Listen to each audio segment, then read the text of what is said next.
Nobody showed up tonight on. That's for constables. One that. You ready in a So second? maybe, Okay.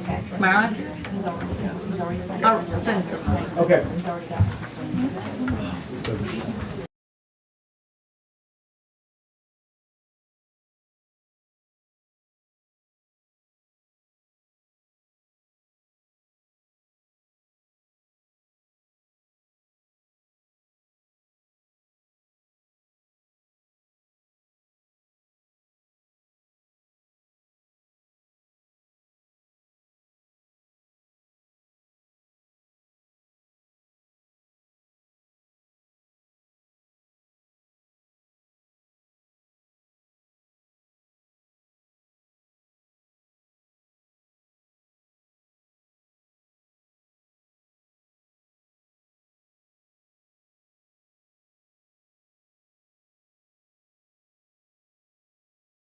Call the meeting to order for the Mosinee Board of Education, Tuesday, November 15th.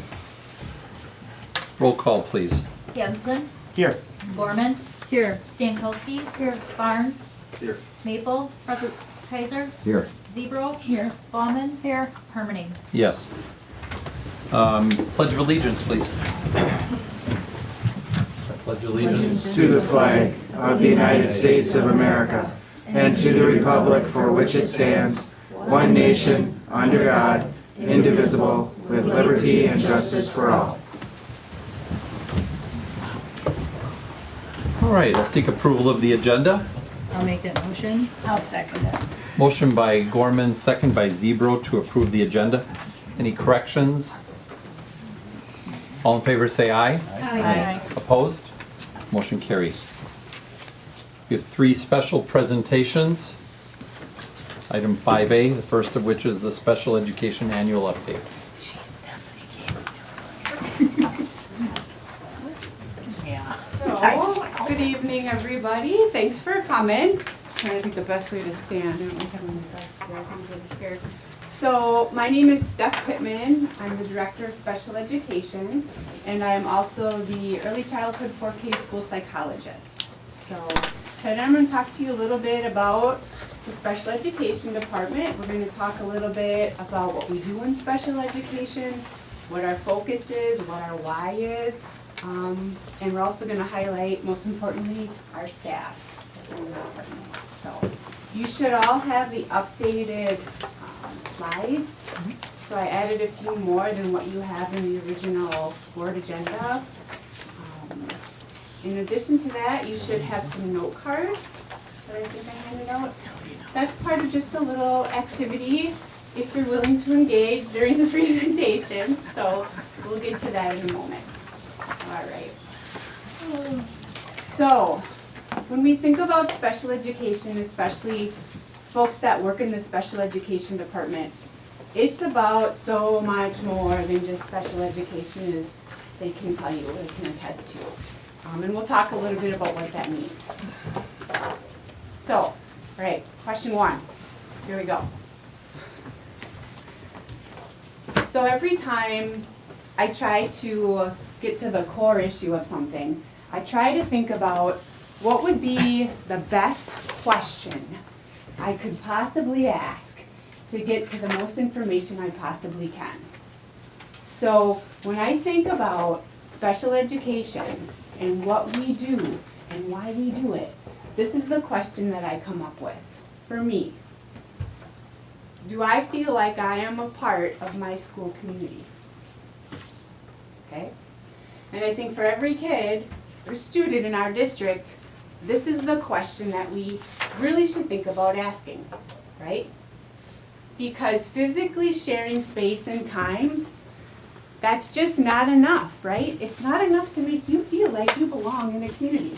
Time and space doesn't quite cut it, okay? So what I want you guys to do is just think for a moment about how does asking this question get to, is connected to student outcomes? How does this impact outcomes for our kids? If kids feel like they're part of our school community, how does that impact academic outcomes, social and emotional outcomes, mental health, achieving standards. So just take like, I don't know, a couple seconds, just jot some thoughts down, think about it.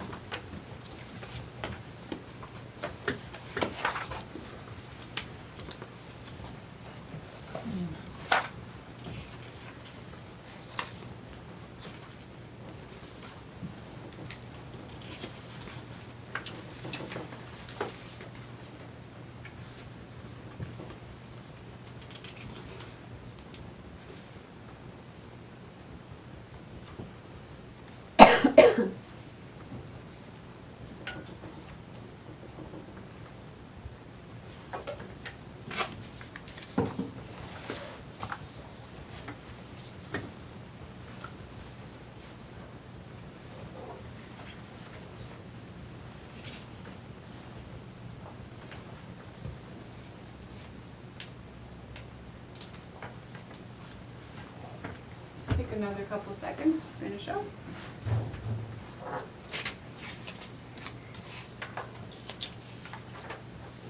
Okay. We'll come back around to this question again, so just kind of hold those thoughts in your head for now, okay? But thank you. All right, so we're gonna start with who we are, right? For me, this is the best part of the presentation. Love this. All right, so we're going to start with our special education office.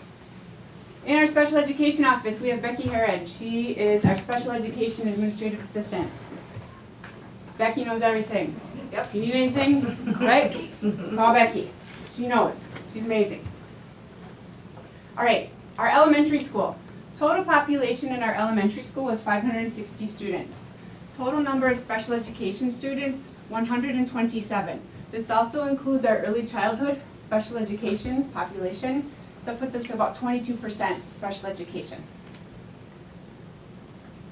So our elementary team is comprised of the following. We have 10 special education teachers. We have 4 speech and language pathologists. Keep in mind some of those speech and language pathologists also go to different buildings, okay? We have 1 occupational therapist, 1 certified occupational therapy assistant, 1 physical therapist that we contract with Communication Innovations, 2 school psychologists, counting myself for 4K and early childhood, and we have 12 special education paraprofessionals. All right, our teachers. Amy Kerntop, she's an early childhood special education teacher. Casey Negoshian, she's an early childhood special education teacher. Heidi Ernst, she takes care of our kindergarten kiddos. Jade Gansner, she's new to us this year. She is also a special education teacher, 1st grade. Ty Cook, also new to us this year, 1st grade. Maggie Viles, 2nd grade. Heather Altoff, also new to us this year, 2nd grade. Jennifer Knitsky, special education teacher, 3rd grade. Tina Bookberger, who's also 3rd grade, and she's also our team lead at the elementary school. So if special education teachers have questions in the elementary building, they go to Tina. Megan Hare, also new this year. She's multi-grade. All right, our therapist at the elementary school. Katie Craig, she is primarily our early childhood speech and language pathologist. Anna Durst, she's also a speech and language pathologist. Jill Fisher. Cassie Borski. Emily Loy is an occupational therapist for us. Tara Agnarski, she's a certified occupational therapy assistant. So she helps out with Emily Loy. And Kelsey Conway, she's our physical therapist. And we also have canine therapy.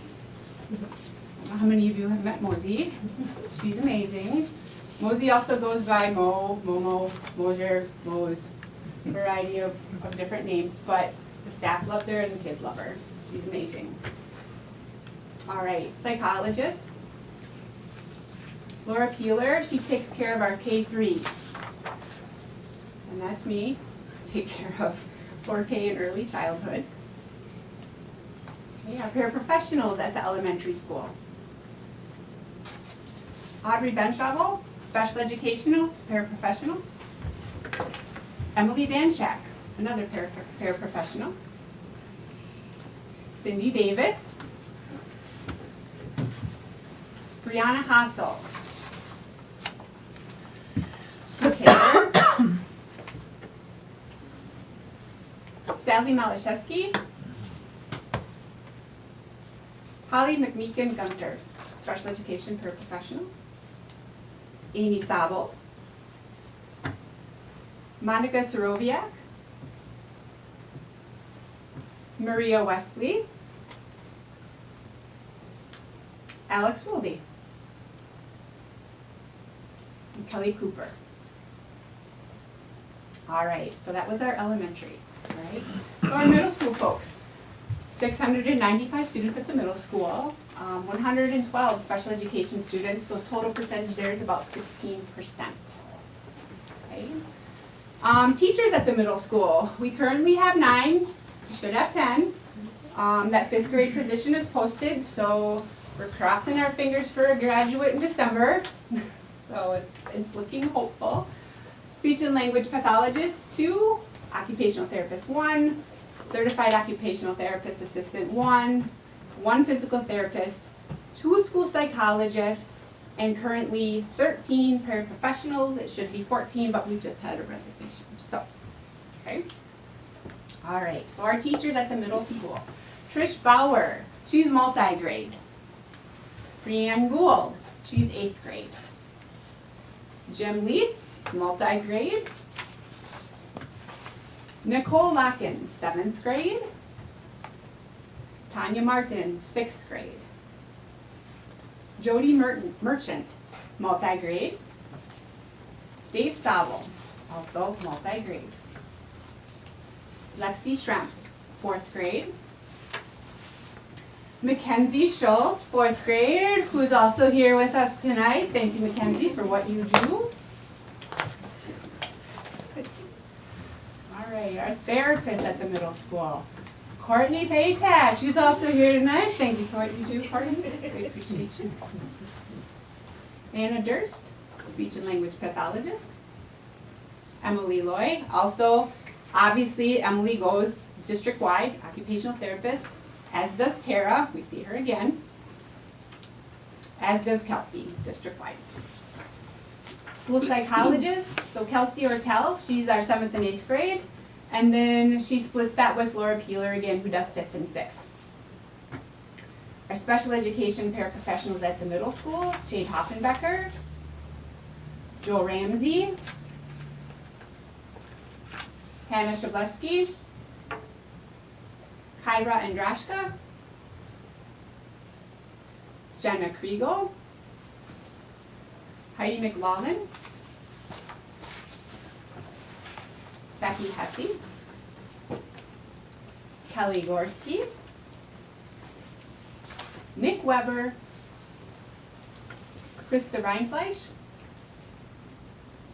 Sean Groshek, Wendy Mayhack, and last but not least, Mary Beck. All right, and last we have the high school. Total population is 609.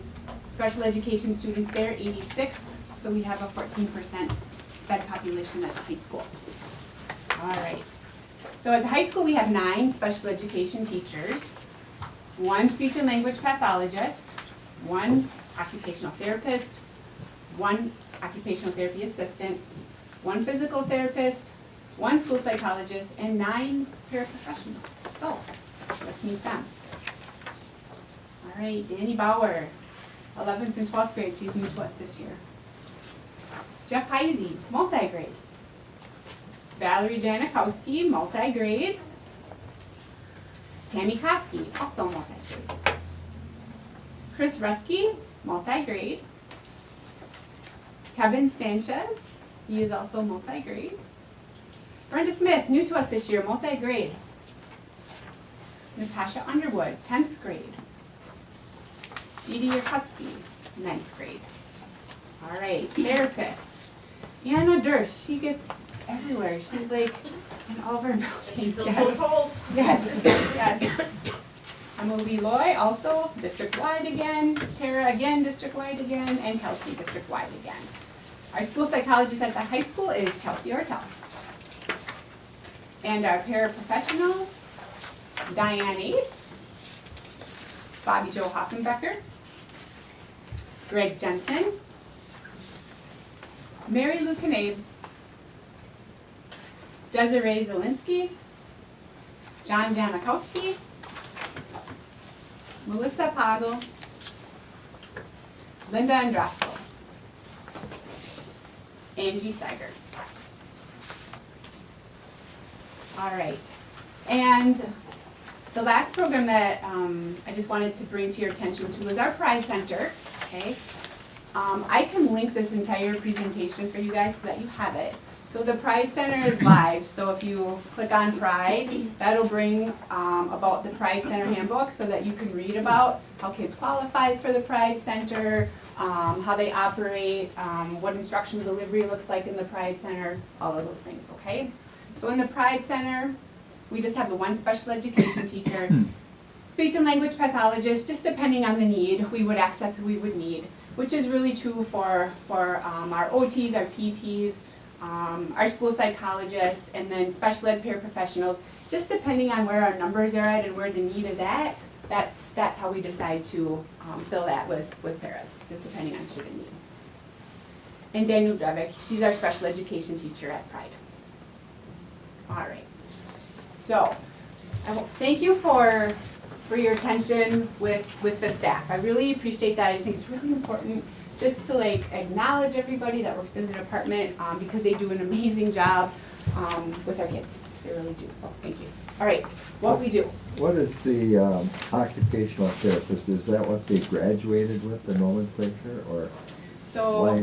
what they do, so our occupational therapists work with the fine motor movements. I think you misunderstood my question.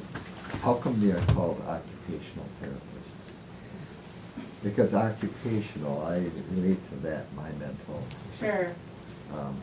As like you got hurt outside industry. Right, right. And I think that it originated actually from the medical model, which I do believe then they actually worked with folks in the work environment, but we also have occupational therapists that work with kids in a school setting too. So I think it originated from that, honestly, yeah. Yeah, because we haven't always had occupational therapists in school, but we've always had them out in the work environment. And Dr. occupational, Pittman? sorry, Oh, I'm an occupational therapist by trade, so I There you didn't go. want to interrupt, but Yeah. occupation, I think, whatever occupies the person's day, whether it's a kid, an adult, whatever, so as an occupational therapist, I help person, whatever age they are, with what they need to occupy their day, whether it's their daily activities, whether it's their fine motor, whether it's, learning to speak and write and interact with other people. There's a big gamut of what we do, so I didn't mean to interrupt your That was presentation, amazing. but I'm a doctor of occupational therapy, so I that is what I do, just not in the school I should have district. put you in the slide. Sorry. deck. I didn't mean to interrupt, but. Oh, please, yes. I was gonna ask if you Thank could speak before I could answer that. So what we do. So we talked about who we are, this is what we do. So this is question 2, just for you to ponder. All right, so what I want you guys to think about is, we asked this question, I think people in special education could tell you what is their why? Why do they do what they do every day with our kids, okay?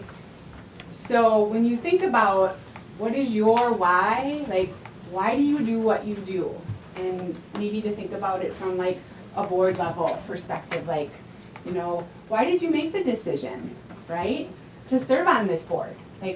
What is the why behind that? What drives you to do that for our kids, for our staff?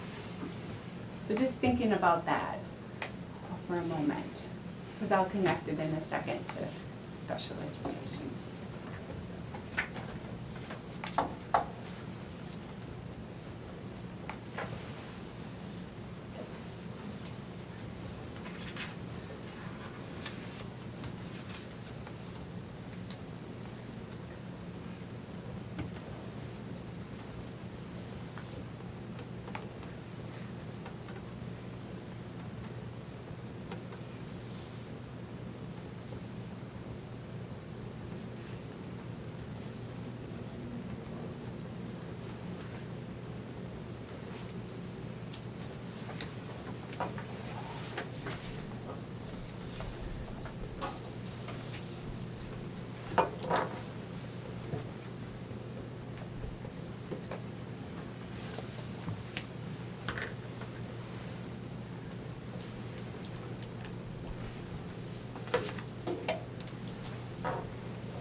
for taking the time to jot some thoughts down.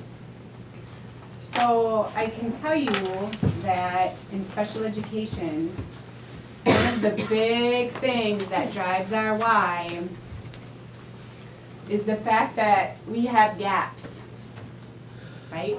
We have gaps. You might have heard them referred to as achievement gaps, opportunity gaps, equity gaps. They call them different things, but they all speak to that long-standing educational inequity that happens in our system.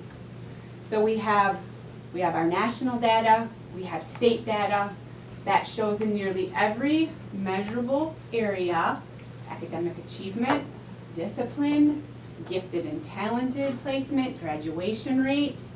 We know that students of color have statistically significant lower rates of success as compared to their white peers.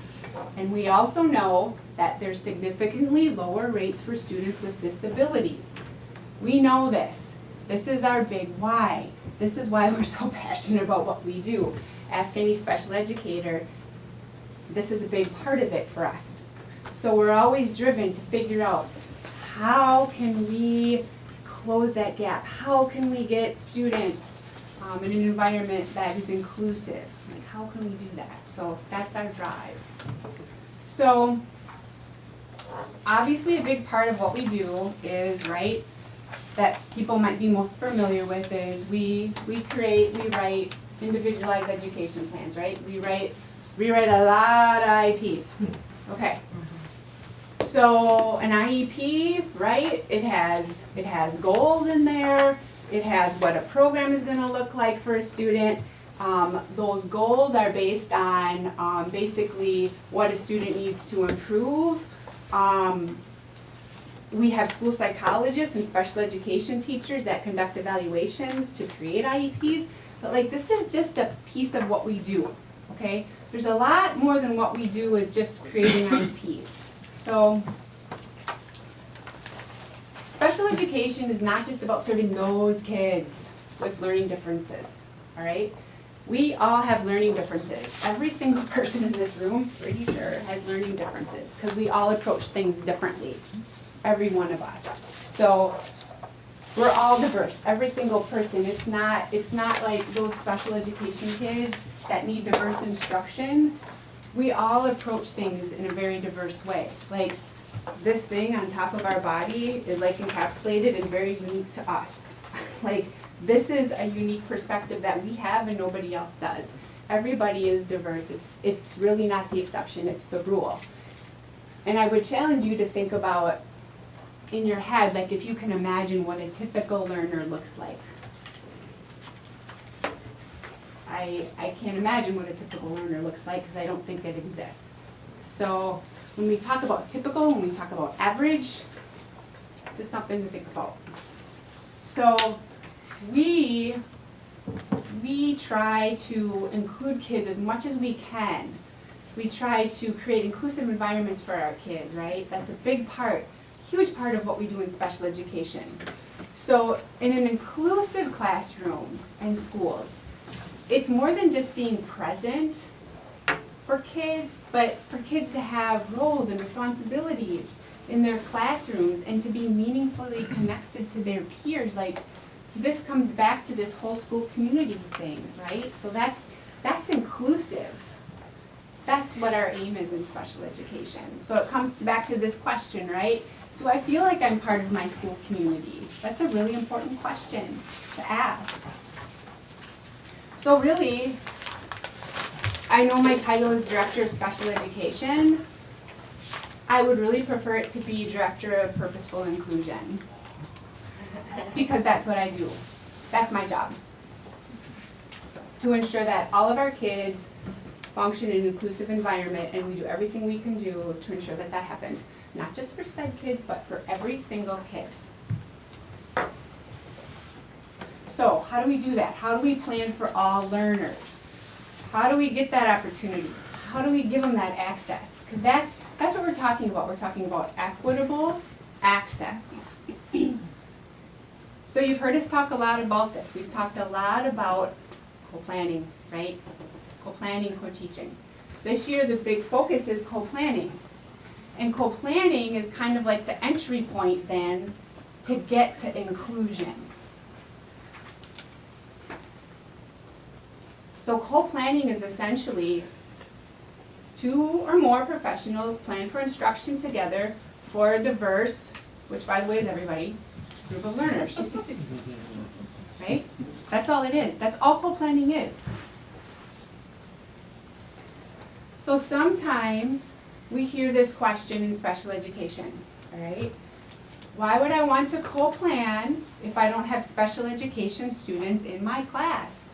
Why would I want to do that? Why would I want to collaborate with my general education teacher? Why would I want to collaborate with a special education teacher? Well, every student is diverse, right? There is no typical learner. So if we're co-planning for every single kid, that means that we're giving every single kid access to instruction how they need it. So that's how I respond to this question. It's like, it's a good thing for all kids, every single kid, because we're all diverse. Every single person is a diverse learner. So this is actually, I had asked for some feedback from staff just in preparation for tonight. And I think that this did a really good job, I think, of succinctly kind of just condensing what a special education teacher does and promotes, I think, reasoning behind why it's like, that's a lot for one person. Like, it really builds a case for co-planning so that it's a collaborative effort, just not a special education thing, right? Because instruction and accommodations of a student, like all of those things in a day, it varies across the day. So that SPED teacher needs to be able to create instruction, which requires an understanding of the whole entire regular education curriculum. Strengths, challenges, the time to do that it's intensive, it really is, it's very time intensive. To ensure that that student with a disability can access that regular education curriculum. Like, is that part of a special education teacher's job? Yeah, it is. But it's also a collaborative effort too with a general education teacher. It's like everybody's job together. So I thought that was just some good perspective. All right, so this is a really nice segue because we're talking about co-planning for inclusion and equity, right? So when I talked to the 4th grade team who's here tonight, they're like, hey, Mr. Groovy asked us to do a presentation on co-planning, and I'm like, that's amazing, because that will dovetail really nicely with the special education presentation. So they're going to take over from here, and they're going to talk about that co-planning, co-teaching, and how that integrates really well into an inclusionary model, okay? All right. Can I ask you a quick question? Yep. I noticed that statistically, the older our student is, like grade-wise, percentage-wise, the population that qualifies as special ed seems to go down Yep. statistically. Like, Yep. is that normal? And Yeah. do students develop out of being a special ed student? So if you're a special ed student in 2nd grade, you're not necessarily one in 10th grade. Correct. Okay. Yep. 3rd grade. Yep. Good question. So as the 4th grade team gets ready to present, I just want to give a little bit of like background when talking about some of the big spotlights in our buildings. When I came on board 4 years ago, one of the strengths was obviously the 4th grade team and already their ability to run with co-teaching and co-planning. So as they go through this slide deck with you guys, we've got Mrs. Podotsky, we've got Mrs. Schultz, and Mrs. Recker. And when we divide our kids up, we really try and take our SPED population and put them in this environment, so that they can have access to those 3 people. And if you're ever to walk in their room and not knowing what position they hold, you're not going to know which one is the SPED teacher, which one is the gen ed teacher. And you're going to see students that either are students with disabilities or students that don't have them benefiting from that process. So this is our 4th grade team. Welcome to the stage. So we're here tonight to talk to you about our co-planning, our co-teaching. So we appreciate you having us. This is something that the three of us are super passionate about, something that we've been working on for multiple years, and something that we take it very, very seriously. So we appreciate you listening to us tonight. So like Mr. Gerby said, I'm Amanda Recker. I'm a 4th grade general education teacher. I'm Brittany Podolsky, a 4th grade general education teacher.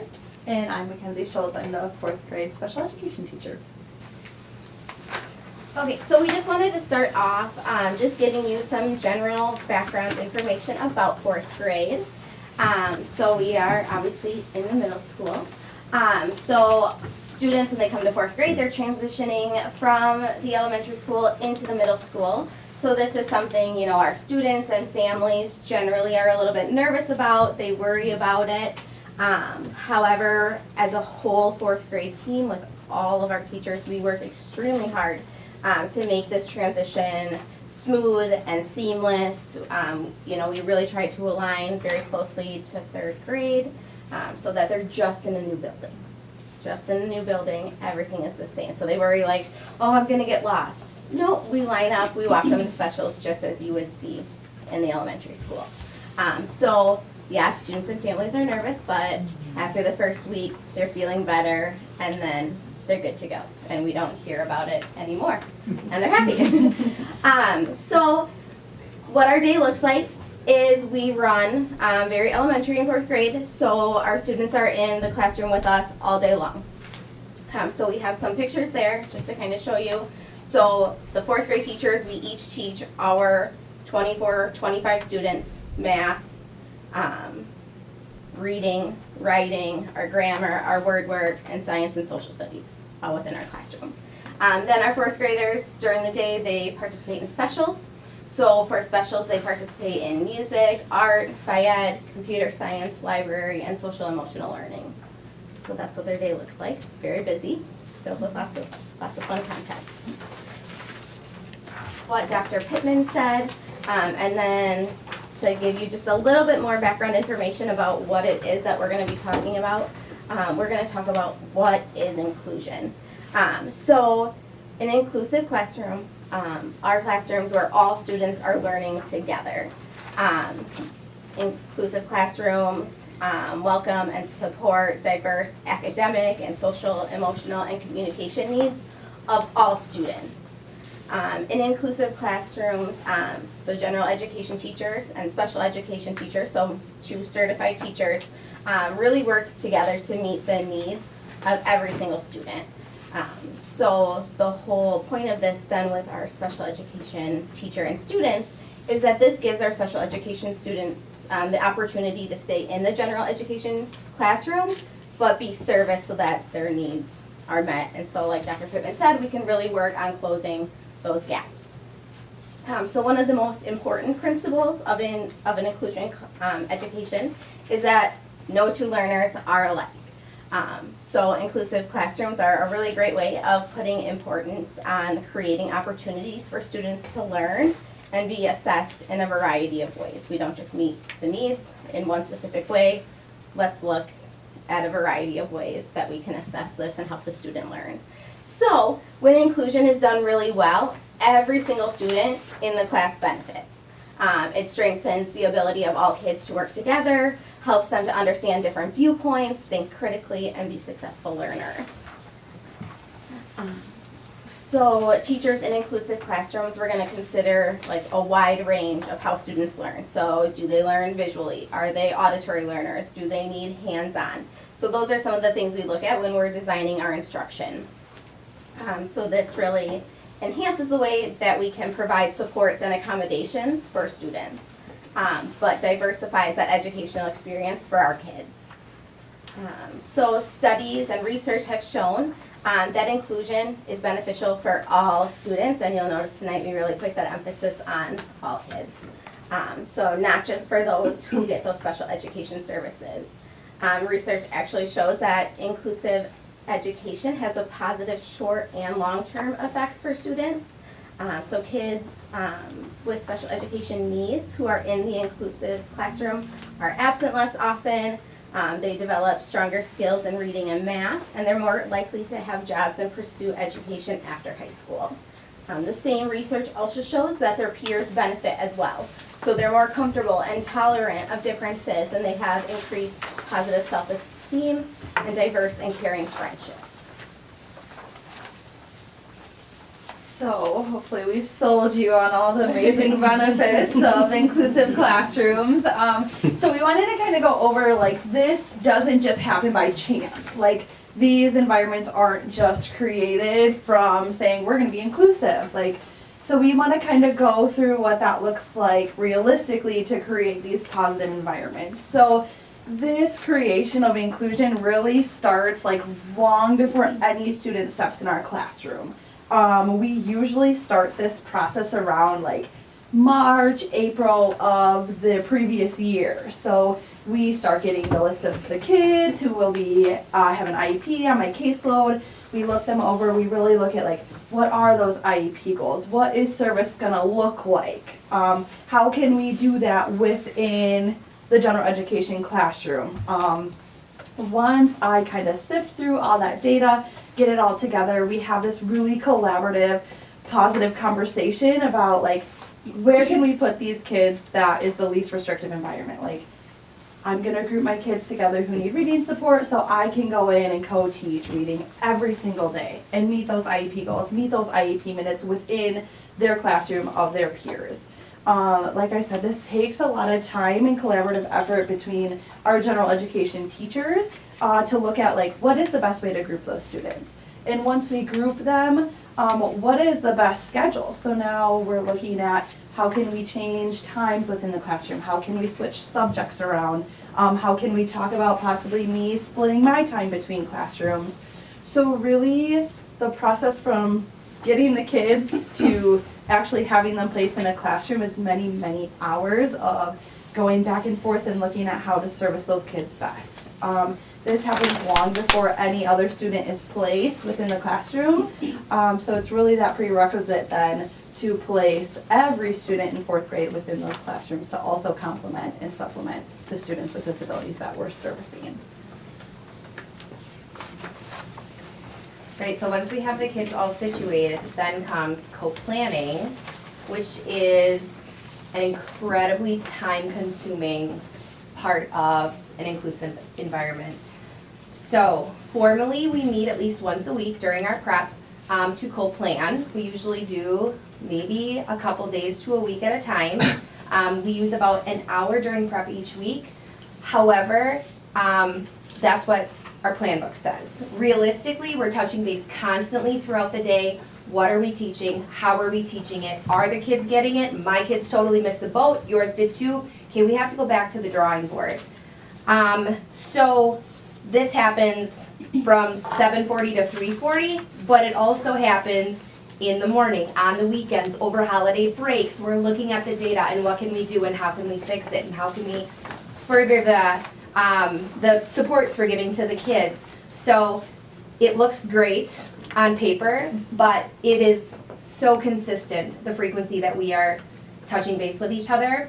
And the co-planning process that we're going to talk about applies to all subject areas.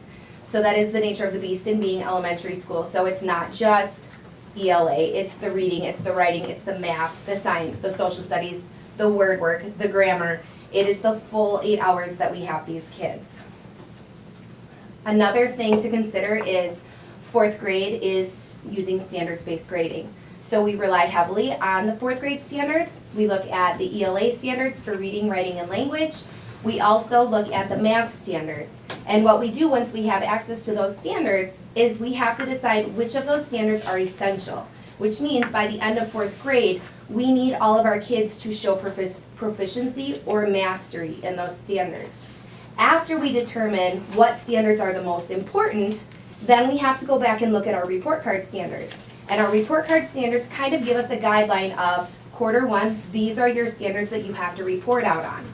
So we look at, okay, we know that they're going to have to, we have to report out on summarizing a fictional text. So now we have to make that mental note that we have to make sure that we touch on this standard and we assess the standard and we explicitly teach the standard because it's something that's going to go home at the end of the quarter.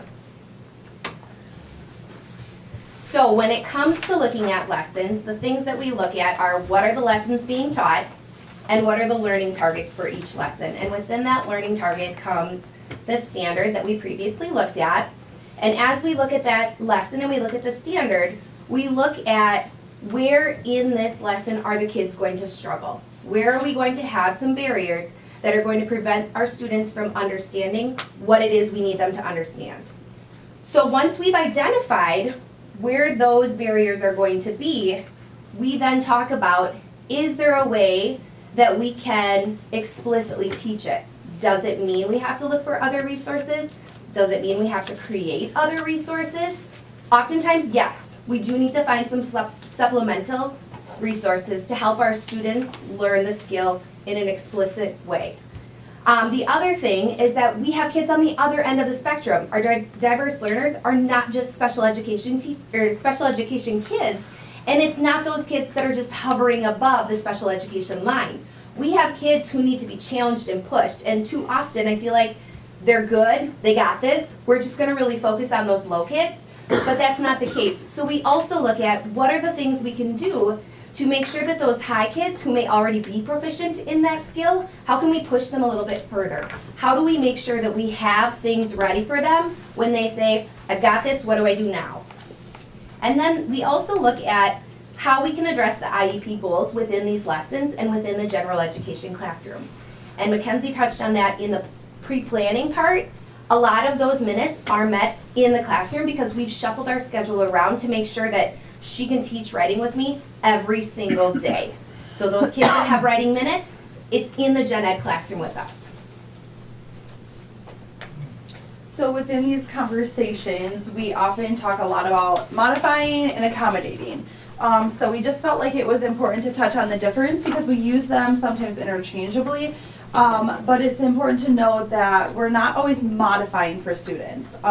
Modifying means we're changing like what they're learning.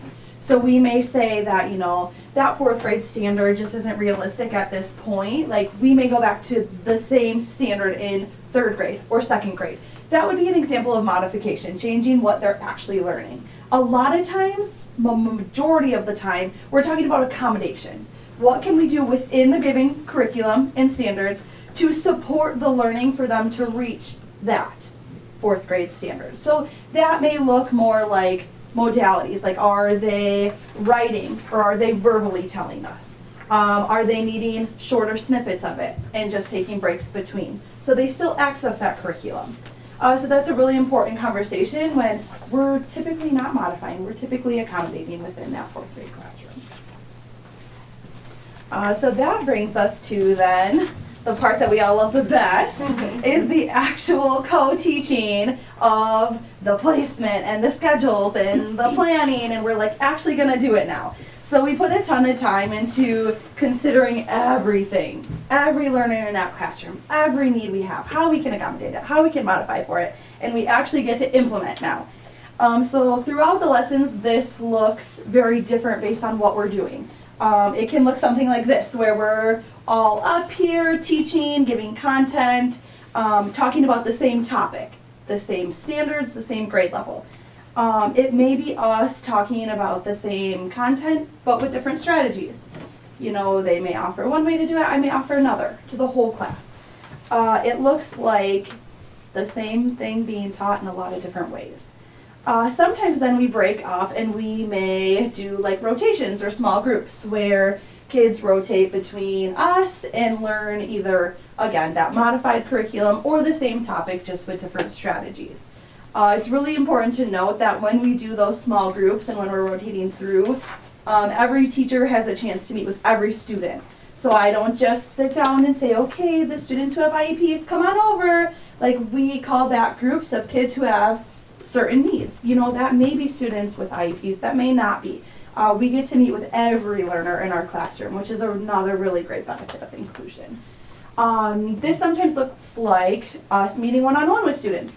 You know, maybe we just need to pre-teach, reteach a lesson, prep them for the next lesson the next day, kind of extend that. These are all ways that I, as a special education teacher, meet those specially designed instruction minutes as well. So I have that chance to work on that individual goal and that individual need with that student with an IEP. Another way we implement co-teaching is through independent work. So when our students are involved in either the rotations or meeting small group or one-on-one, we offer independent work. We do this usually in the way of a must-do, may-do list. So our students know that on the must-do side are the things that are essential. Those are those essential standards we talked about. We're prioritizing those, you have to get those done. And then we offer a may-do side, where if you're feeling that you have mastered what we have prioritized for you, we can push all students to that next level with that may-do list. So it kind of gives the opportunity for us to hone in on those students who need to focus on the must-dos, and then still push those students with the may-dos. This is a really great way for students, and this goes right back to Ms. Pittman, this is a really great way for students to feel like they belong in their classroom. They always have something to offer. All students always have something to offer, and they sincerely believe that they belong there, every single one of them, which they do. So they get service and they're not being pulled out for being different, or I'm not good at reading, or I'm not good at math. You ask any of my kids, they're great at reading. They're great at math, and they all have something to offer. So it's like, it warms our heart that we get to co-teach, and every student views all of us as their teachers. And no student can say, well, I'm the one with the IEP, like, no one knows. So this is, again, where that ties into that environment of, do I belong in my school community, my classroom community? So this is where we have some feedback from families.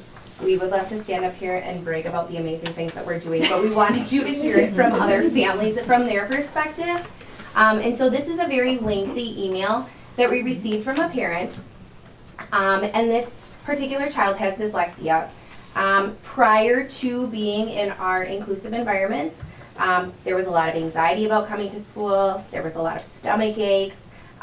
He didn't want to be pulled out to the special room. He was worried he was missing something in that time. It could have been something horribly boring, but in his mind, he was being removed from his peers. And so he stood out in that way. Then, after having his IEP meeting, there was a complete 180 in this child, and he no longer has the stomach aches coming to school. He no longer has the fighting to come to school.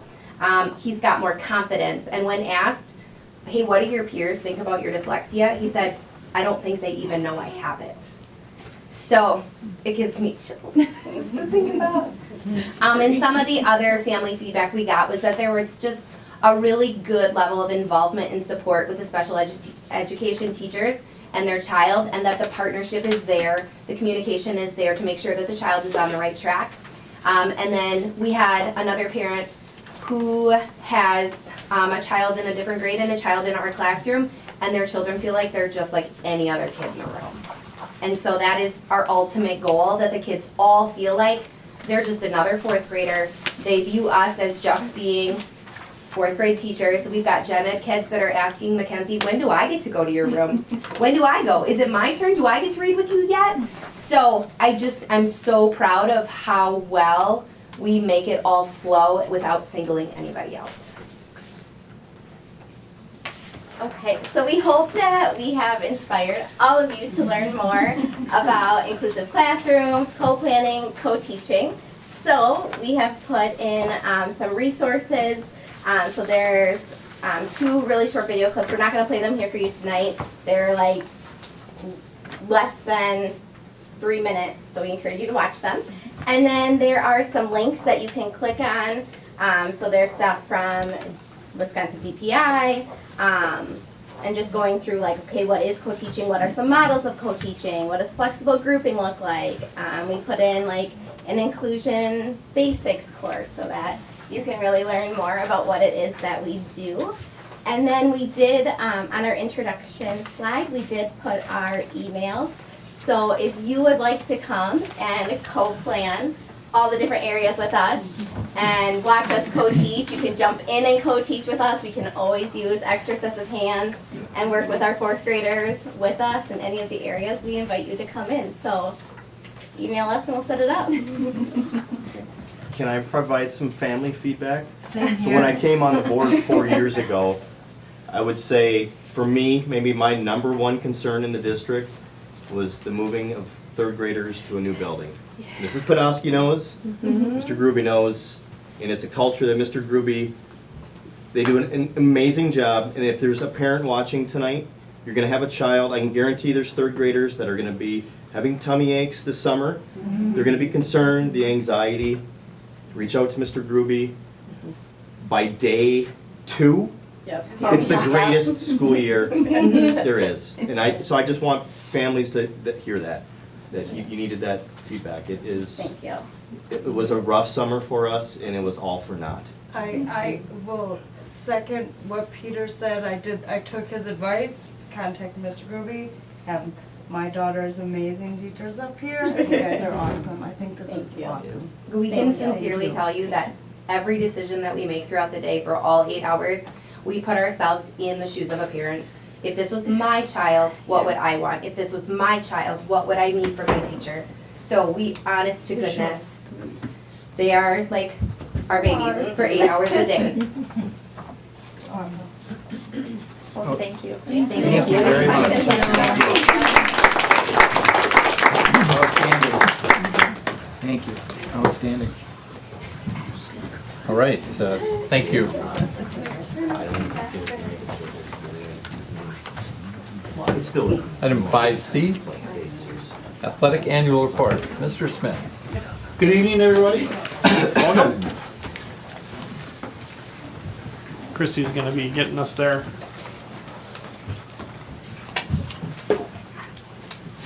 It's quite the bear. That's a bear. Thank you all. Trying to get there. An older bear. Yeah, It's quite the bear. I see that. All right, there we go. Okay, athletic department, you'll see is the first slide, budgets. Over the past 3 years, we included a report on the next page that just goes through what's happened 2021, 21, 22, and then going into this year.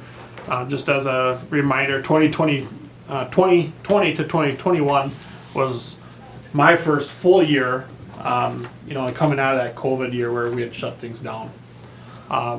So you'll see, obviously, there's some numbers that have gone up. I would tell you, without going into too much detail, the majority of that is coming from increased participation, adding some teams. That's more officials, that's more workers, that's more transportation. And the GNC, the Great Northern Conference, had gone, I believe, nearly a decade without having adjusted the pay for referees and officials, and began to fall behind some conferences in the area. And so we did make an adjustment there. It was pretty considerable for officials coming to ref our games across every sport.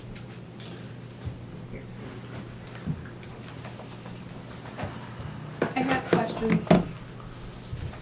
So what comes out of what is paid out of this budget? Personal services, officials, well, if you go into the next page, you can go and dig much deeper into the 3-year athletic budget report. You get your general supplies and services for each sport.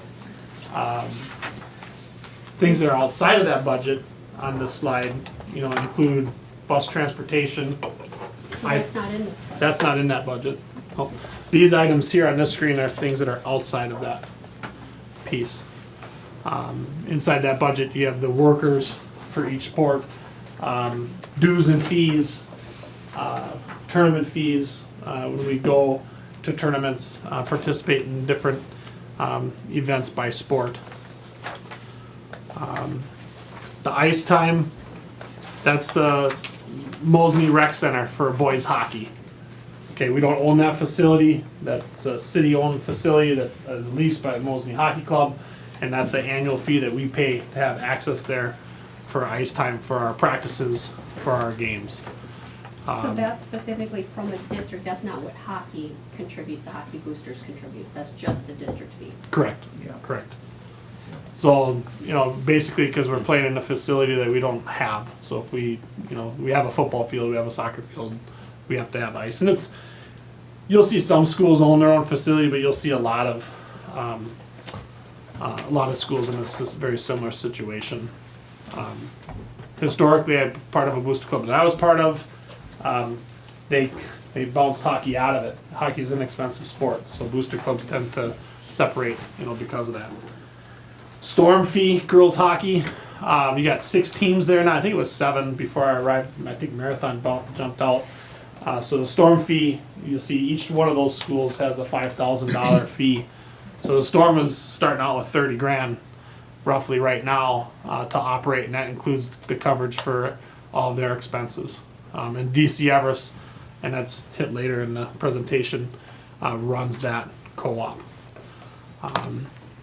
Coaches pay, we have, this number changes daily, on occasion. 74 total coaches between the middle school and high school. This past year, we did move forward with that new structure of what was Schedule G, coaches pay. What we did put into play with your work as well is at least 15% higher than the GNC average is what our coaches are being paid. That coaches pay link for board and those that want to look deeper was the communication that Mrs. McKenowitz and I put out to coaches explaining the new compensation model, when it will be reviewed, as mentioned in there, 24-25 school year. And then also we corrected some issues that we had in regards to payment of coaches. Our coaches were getting a lump sum check at the end of their season. So they weren't being paid for months of work. So we have that corrected now, and I think that's something that's appreciated. We do the same thing with our workers as well. So my workers that will work starting today, girls basketball is our first winter game, and we'll go all the way through March. Historically, they had gotten paid one time at the end. Now they're going to get paid on payroll. The 10-year athletics needs document, this was one that kind of came through, and we hit on, I guess I'd like to open that one.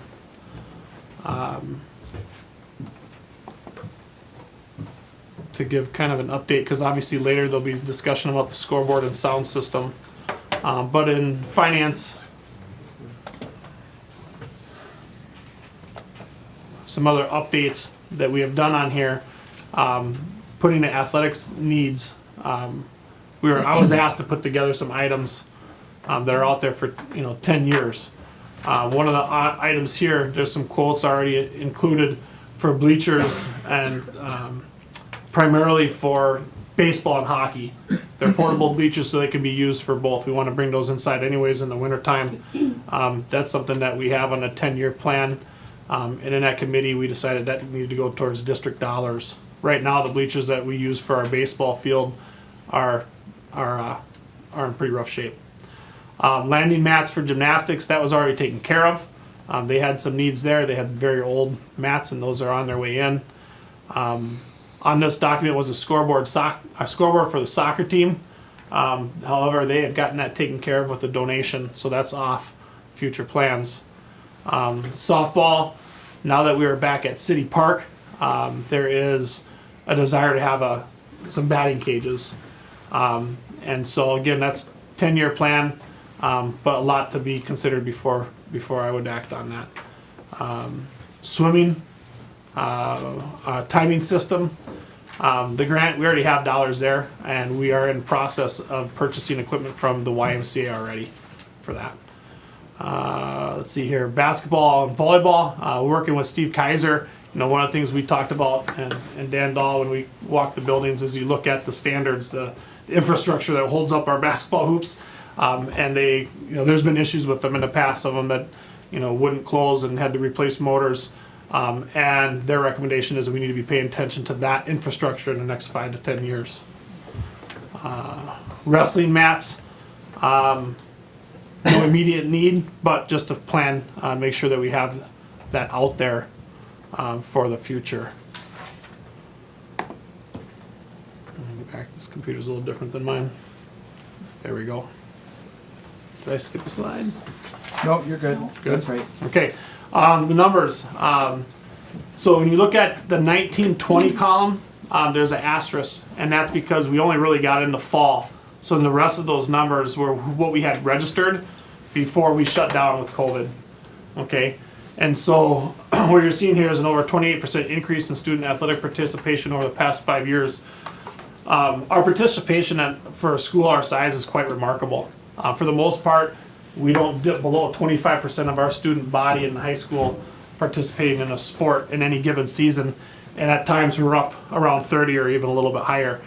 I know this is primary annual report from last year, but you can see at the bottom the total number of student athletes in 21-22 had jumped up to 570. Okay, and then going into this year, I updated these numbers. These are even different than what you had. I popped these in this afternoon. The asterisk on 22-23 is because we're not done registering those spring sports, and we're already at 490. So I'm guessing that we're going to easily eclipse 500, if not jump up, to that 570 range. You can just look at track. I can expect that track's going to have at least another 30 athletes by the time we get done with spring registration. So the numbers continue to be super strong. Kind of went through this. We rebounded from the COVID pandemic pretty amazingly well. Beyond participation in this past school year, we set the Mosinee all-time school record with 7 conference championships. We also saw 6 Mosinee head coaches receive the Coach of the Year honors from our conference. The press coverage and social media attention received due to these successes was a great experience for the Mosinee community and our student athletes. In addition to the athletic performance, many of our student athletes were among the highest performing students academically in the building. The last time I looked at that report, I think closing out last year, we were above 90% of the top 20 students were multi-sport athletes.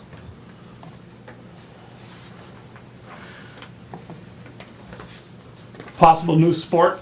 I have some parents who have come to me and wanted to talk about swimming for boys, and so that'd be a winter sport. Had a couple kids interested in the sport. We have a couple dynamic swimmers at a young age that are going to be freshmen next year, and we have a pool already. And swim, especially if the numbers don't prove to be over 15, is a pretty inexpensive sport to run once you already have the facility in place. So with the teams that we have inside the GNC, we actually have also a history of other schools starting teams with 2 kids. Okay, because inside the GNC there's meets that you can score for a team score, but you can also go as an individual. Okay, and so one of the reasons I want to offer this is that we have an opportunity to make sure that these kids have a sport that they are super passionate about and want to keep them in this district. Coaching compensation is available via Schedule G due to other sports or teams level not running. So we have some sports that have some decline. We have some sports not happening. So I have the financial means to make that happen. One of the families has already come forward with a $1,500 donation that would be offered to get the team started with uniforms or some basic needs. Transportation would be via our school vehicles, so it's gas. And given our team size, we're not likely to host a home meet. And the reason I bring that up is we, at least in the first year or two, probably wouldn't even be paying for officials or referees for that sport. Then a real synopsis of the year last year as things went on. For last year, boys soccer, 32 participants. They finished second in the GNC but then advanced to the sectional final in Rice Lake. I went to that game. They are one game away from going to state, so that was pretty impressive on a team that didn't take first place in the conference. Let's see here. Cross country, dip in numbers. Coach Babbitt and Fitzgerald had stepped up to coach a team last year, but they had both stepped away. We have 2 new coaches in place. Brenda Bond and Jacob Harper have done a great job this year and got kids out. Last season, Britt Fitzgerald advanced to state. You probably saw recently she just participated this year as well. When she went last year, she was I think only the 3rd female in 40 years, if I remember that stat right. But definitely need to continue to find more kids for that sport. Football's been, how do I go back? There you go. Football's been hot. They had an amazing 2021 season, finishing off as conference champions, one playoff game at home, and then hosting level 2 with a loss to Baraboo. Head coach Craig Martin received Coach of the Year. Trevor Garski was our Offensive Player of the Year. Nolan Harris was Defensive Player of the Year for the conference. And the list just goes on of accolades there. Obviously, Coach Martin's also received the News 7 Area Football Coach of the Year before he made his departure. He's now the athletic director over at Stratford. And then we put Coach Kyle Stoffel, promoted from defensive coordinator to head coach over the summer. That move has worked out pretty well. 2022 Moseley football team repeated as conference champions this year, and Coach Stoffel was named Conference Coach of the Year.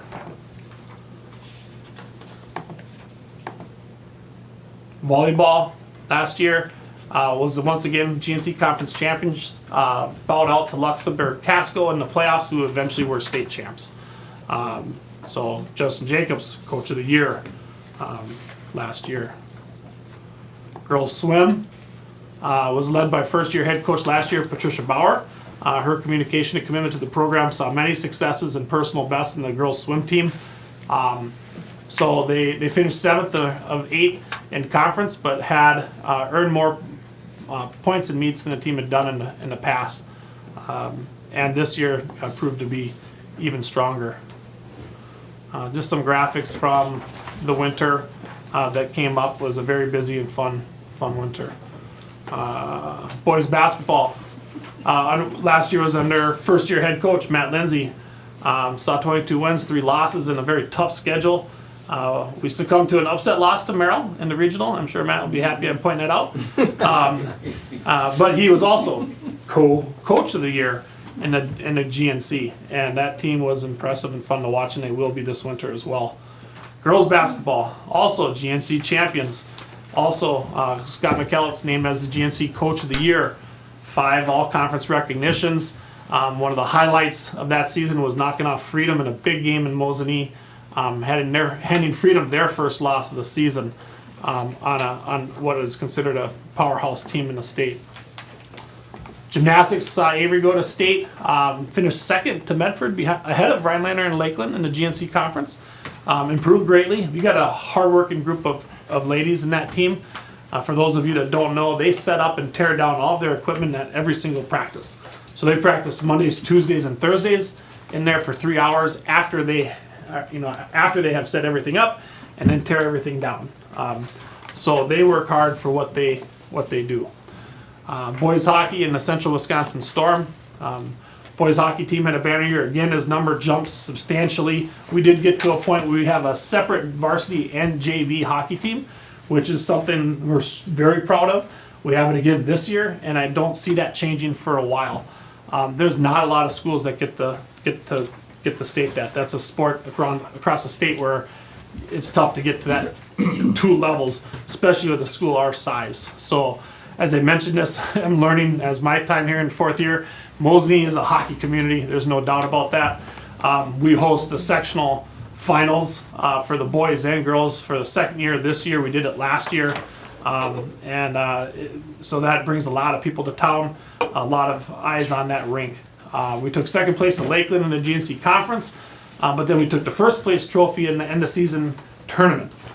Finished 18-7 in what was one of the toughest hockey schedules I think they're out in the state. Eventually lost to Lakeland, 1 game from state in the sectional final. Central Wisconsin Storm. 3 Mosinee players contributing to the state championship. Again, I mentioned that earlier. That's managed by DCE. Will be a host site for some of their games, and will be the host site for the sectional final for girls hockey. We can expect to see Storm in that game. Wrestling. Numbers continue to struggle at the team. Fielded only 12 boys last winter. Did finish in last place in the GNC, but had some highlights with 3 boys taking 2nd and then 2 more finishing 3rd. We hosted the end of season tournament for the GNC, getting the middle school kids involved and high school parents. Did a really great job hosting that tournament. Moving forward, we have some new middle school coaches coming on board. Along with the high school coaches, they've moved from the armory to the cafeteria for practices. I'm really excited about that because now we got some visibility of those kids. They're getting some recognition already that they're part of the school. As we talked about earlier from Mrs. Pittman about how being involved, this is very important to them. So stay tuned to Mosinee Wrestling. I will say I updated that sheet today. We're up to 19 kids registered this season. So that's a pretty quick jump, and hopefully we continue to see that. We have a very strong middle school wrestling coaching staff, along with the high school coaching staff. We have 9 between the paid coaches and volunteers, we have 9 adults working with those wrestlers.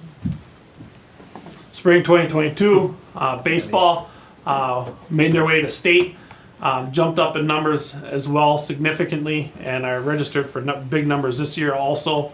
We had to add in a JV3 team just to be able to get kids, opportunity to play games.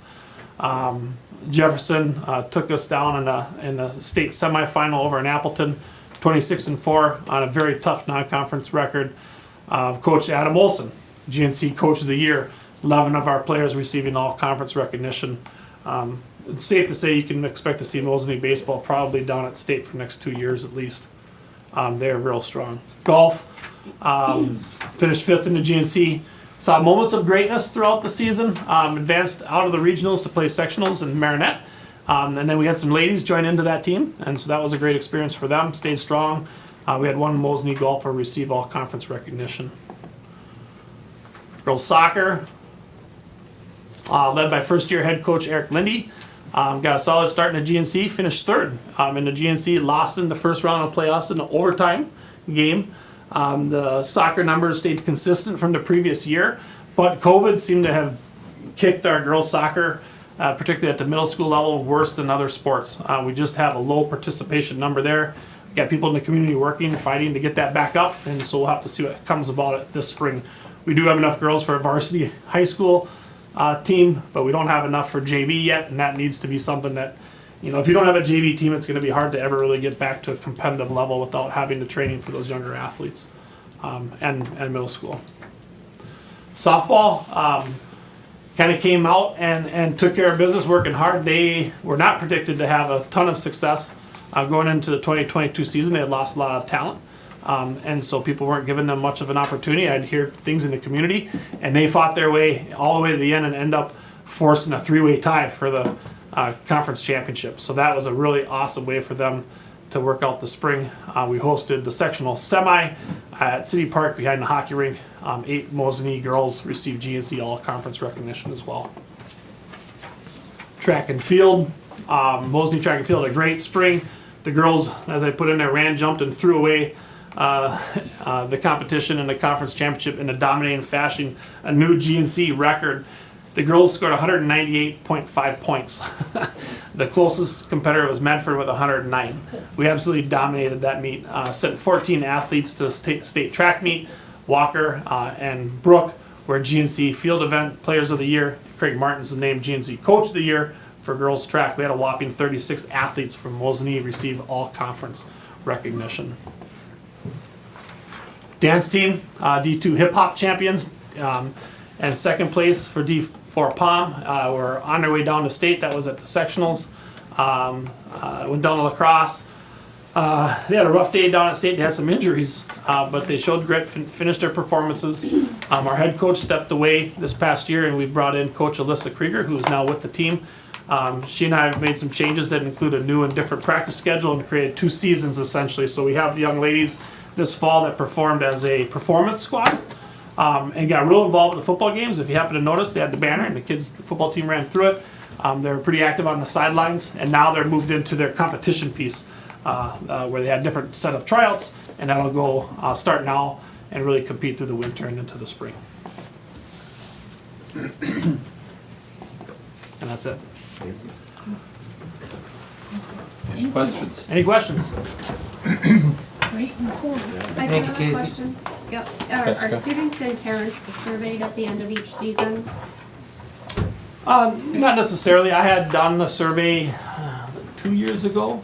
I think I had done a survey to try to get some input, and that survey was largely asking some questions about the student handbook, or the co-curricular handbook, and some potential changes that we were looking at and making there, and to find out, what parents were saying, and that survey came back with pretty positive results. So I'm open to it. The surveys are, when I did the last one, I did not leave room for comment except for students, and it wasn't a means. That survey was not necessarily looking at individual coaches or individual teams. It was just more of their whole experience as an athlete in Mosinee. You see, on the budget, because that doesn't include you said the coaches and that, what was on second page, and the transportation, were you just automatically, just because it went 17% from 2021 to 21-22, just adding the 17% for the 22-23? Where are you looking at? Your page 2 on your budget.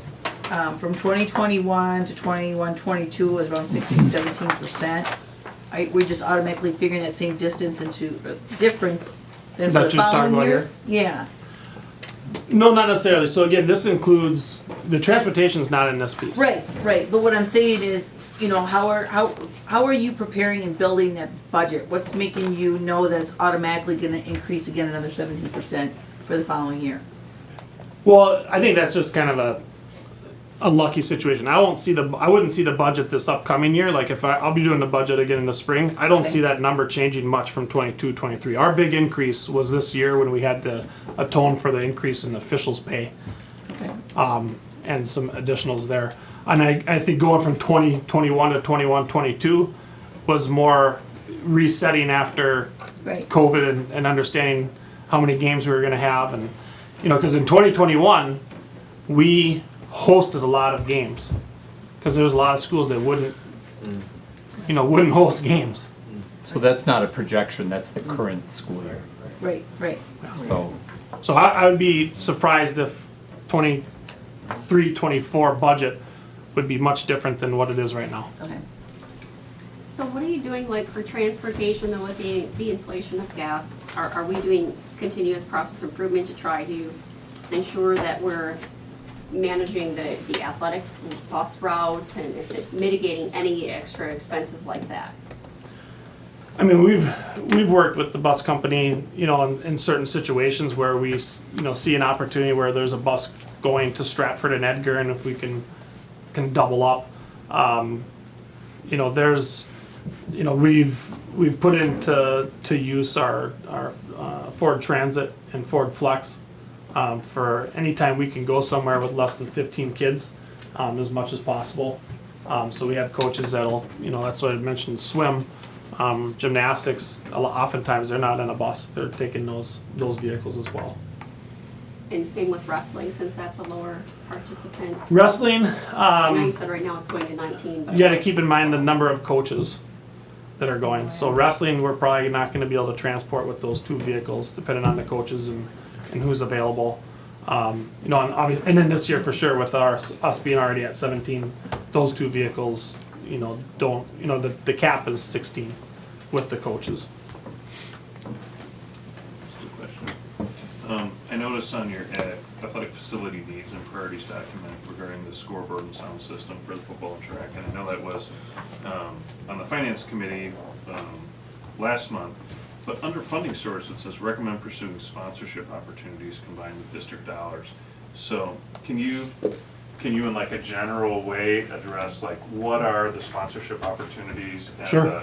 the booster clubs, like what role in financing any of the work that you do or our facilities are you anticipating? On this particular project, I'm not necessarily seeing the booster clubs moving towards the help of funding the scoreboard or sound system. For example, the boys basketball booster club just dropped $8,000 for uniforms like a couple weeks ago. And that's happening all the time. The hockey team just got new uniforms, all done by the booster club. The advertisement or the sponsorship piece is this scoreboard has an opportunity, depending on the size of logo we'd like to offer to put on it, has the ability to change logos in and out.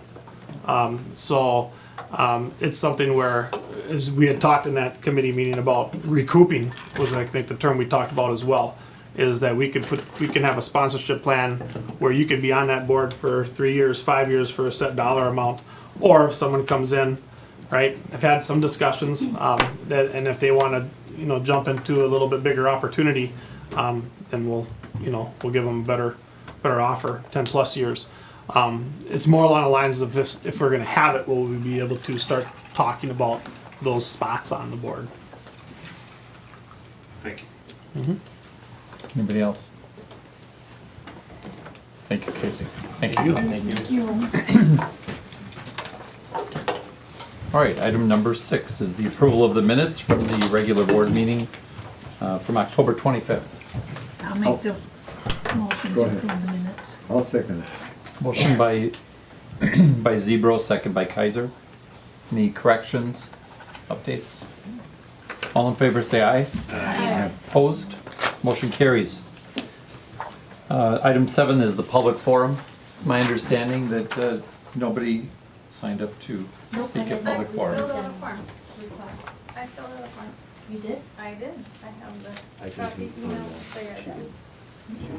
Sorry not to speak up again. Yep, public forum request accepted. Okay. And if you could introduce yourself, and also we ask for your address and then the specific topic Sure. on the agenda tonight that you'll be addressing. Terry Ogiba, Teriogiba, 1522 South Road, Mosinee. Can I just comment that Terry was messaging me, she was Yeah. having problems with the process? Yeah. Okay. So I think we should look into Okay. it to make sure So that. my topic is swim team in the pool. So, So the athletic the presentation? athletic, yeah, thank No you. problem, just wanted Okay, to be sure. yeah, sorry. Yeah. That's all right. Please. Okay, Mosinee is a water-driven community. People fish, boat, and swim in the area. Knowing how to swim is a life-saving skill. Swimming teaches determination, concentration, and teamwork. It is an individual sport and a team sport. Currently, there's a girls' swim team for both the high school and the middle school. As I have been there while my son swims, the girls work hard and their hard work should be acknowledged. I know the timing system is on the agenda or in discussion with the YMCA, but what other steps and support is the team getting to run meets here? As a parent, I urge you to think if your daughter, niece, or other family member's sport of choice is swimming, and you travel away from Mosinee each and every swim meet, why isn't a meet getting hosted here? We have a pool. We host other sport activities. Show the swimmers their sport is just as important as the support we provide to other school-sponsored sports in the Mosinee district. The swim team deserves that. Ask questions, get answers, and get the follow-up needed to host a meet here and bring people into this community. Now, the other topic that I want to talk about is the boys swim team. I'm a strong advocate for adding a boys swim team. There are Mosinee district parents who are looking to open enroll their children into a district that has a swim team. Boys competing at the higher level swim lessons at the Mosinee pool or the swim unit during physical education class will fill the program with boys who have an interest and want to continue to swim.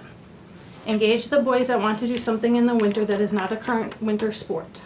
Every swimmer has the opportunity to swim and participate regardless of their skill set. Cross-training in the pool as a swimmer is great for other spring and fall sports. There are currently 3 boys swimming for the local YN Club team in this district that are qualifying for Team Wisconsin, swimming at national meets and other Wisconsin state meets. These boys want to swim for Mosinee. If there is no team, they will continue to swim for their club without any recognition of this school district. The community members who utilize the pool take some ownership in watching these kids swim and their successes. They ask questions. They want to know how my child's doing. Get meets here.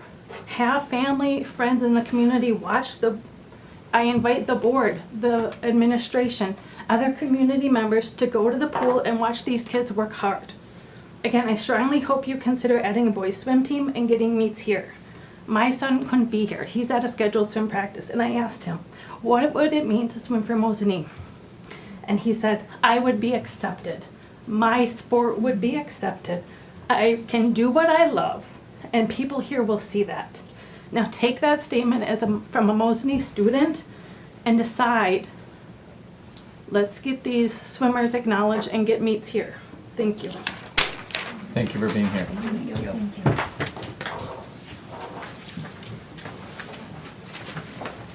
Item number 8, student board report. Good evening, everyone. The past few weeks have been good at Mosinee High School. Halloween costumes were a huge hit with the students and staff. We had over 30 staff members dress up for the day, and a generous handful of students did as well. We all enjoyed trick-or-treating at teachers' classrooms with candy provided by the Student Center. On November 2nd, the Mosinee High School hosted our yearly blood drive. It was estimated we had enough blood donated to save 78 lives. A huge event happened over this past weekend, which I'm sure many of you attended. Meredith Wilson's The Music Band, put on by our Mosinee High School Vocal Music Department on November 10th through 12th, went amazingly with beautiful performances each night. There was a great participation and commitment from the students. We were all very impressed by how well they performed with only 2 months of practice. Moving on, our Mosinee clubs have been very busy. FCCLA raked leaves for people in our community.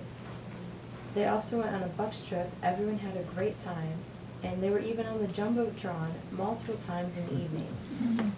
FCCLA took some students to UW Stout to explore what they had to offer for future students here. Our FFA went to the National Convention in Indiana with 65,000 people were there. Our FFA brought back some great ideas from their networking experience, including a hydroponics edition in our agriculture department. Our art room got new art wheels for the ceramics classes. The students are enjoying the new wheels to experiment with their creativity. Finally, we are looking forward to winter sports starting.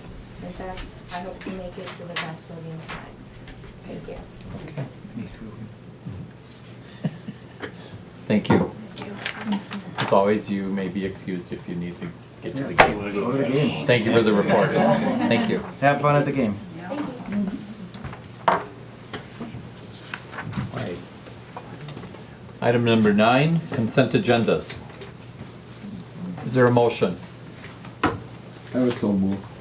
I'll second. We have a motion by Kaiser, a second by Zebro, to approve the consent agendas. Mr. Barnes. I'd like to pull on our Curriculum and Standards Committee, item 6A, Mosinee School District Report Card overview. Okay. All right, anything else? Hearing none, all in favor of the consent agendas with the removal of item 6A from the Curriculum and Standards Committee? All in favor say aye. Aye. Opposed? Motion carries. Mr. Barnes. I thought it was important to pull this item. Today is the first day that the report card for Mosinee is, maybe it's appropriate to say, unsequestered, and it can be made public to us and to the community. So we got our first look at it in our committee, and I just want to share a couple of takeaways. First off, I think on behalf of the board, I want to thank our administrative staff and our teachers, because this report card is not only a reflection of how our students performed on tests, but I think when we look statewide at how other school districts atrophied during the period of COVID, this reflects the fact that our students were in the classroom. And some of that was our decisions, but the work to accomplish that was our staff. And I really want to express appreciation. I think I speak for everyone else. I know in the curriculum committee we felt that way. And seeing that this will be made public here shortly, and we have a board meeting tonight, I wanted to give Mr. Way the opportunity to take a couple minutes and give this real brief overview of how the Mosinee School District performed. Thank you, Mr. Barnes. Like Mr. Barnes was saying, today's the first day that it's public. It was actually shared with districts securely on Friday, and it is good news. And I also kudos to the school board. You thanked administration and teachers, but certainly I want to thank the school board as well. You're part of our team, and we appreciate that. So. Good news, you know, we're exceeding exceeding state expectations. We're always looking to improve, and so there's another category called significantly succeeding expectations, and we will continue to work hard to continue to grow and get better, and this is really good news to exceed those expectations. And so a couple of talking points or just explanation here of the report card. There's 4 scores that go into that overall exceed expectation score. There's achievement, growth, target group outcomes, and on track graduation. And so it's roughly 25% for each group, but if you do mental math really quick, you go, hey, you add up all those scores, divide by 4, that's not our average score. And so schools, they take a look at achievement and growth. And the more students that are economically disadvantaged, the higher that focus on academic growth is with the overall score. So just so you know that achievement and growth, that's relatively weighted in that overall score. So another key message, and you heard a lot about this tonight with Dr. Pittman, with Steph's overview, with the 4th grade overview. Lots of great things happening in the district where all students are provided exceptional opportunities. In Mosinee, we have many electives in AP classes and hands-on opportunities at the high school level. We value authentic learning. Joyful, rich learning is a paradigm here in the district. We believe in high student engagement. We're always looking for ways for students, all students, to be engaged in their learning. Rigor is held high. It will continue to be held high. We will look at our rigor. You heard of the 4th grade team. Teachers are intentionally planning around power standards. And Excuse me, Christy, could you, or whoever's driving this, go up a little bit so we can follow along with them? Thank you. And we're consistently, go ahead. Just as you look at those numbers, at first glance, I was like, hey, in some of these areas, we're getting a D. And Rob had to correct me that those numbers don't reflect a percentage score when we think A, B, C, D. Those are just scale scores that the state sets up to give these overall scores. They have nothing to do with proficiency or percentage of anything, so good point. Staff are engaged in universal design learning, and the co-planning, co-teaching initiative is really important here. Higher up. The other way. Page 1, bottom. Thank you. Those action planning items. Thank you. And then moving ahead to page 2, so looking at our demographics here, overall as a district, 16.1% students with disabilities on IEPs, 25.1% students economically disadvantaged, 0.5% students identified as English language learners. And this year, we've had just a slight uptick in that English as a second language population, and I'm working with Ms. De Leon to ensure that we have personalized learning plans for English as a second language students. So the category of achievement, Mosinee scored the same or higher than 75.2% of districts in the state. The scores that we're getting the results from include the forward exam. 3rd through 8th grade students take the forward exam. English language arts, math, science, and social studies. And ACT Aspire is given in grades 9 and 10. For this next year, the state will be giving a different test than the ACT Aspire. It's called the ACT Secure test. I'm happy to see that. There's a tighter correlation with the ACT Secure test with the actual ACT. In other words, parents will have, and teachers will have a better idea of how students will score. It's more of a predictive score for the ACT that students take in their junior year, and then many students take for a college placement test. So that achievement category, it's calculated where if a student is proficient, it's scored 1 point. If a student is scored in the advanced category, 1.5. Below proficient at a basic level, 0.5. So looking at over a 4-year time period, the scores staying consistent here, the level of proficiency. And that goes for in the math area as well. So moving on to the growth category, growth measures year-to-year student progress on statewide testing. In looking at our data, Mosinee scored the same or higher than 72% of districts in the state. 2 of our largest subgroups, students on IEPs and our low socioeconomic classification of students, that co-planning, co-teaching model, that's our method of continuing to close the gaps on the report card. On track to graduation, and that involves graduation percentages, it involves attendance, truancy of students. Here in Mosinee, overall, we scored above the state average in both graduation rates and student attendance. And then they also have a couple of other categories.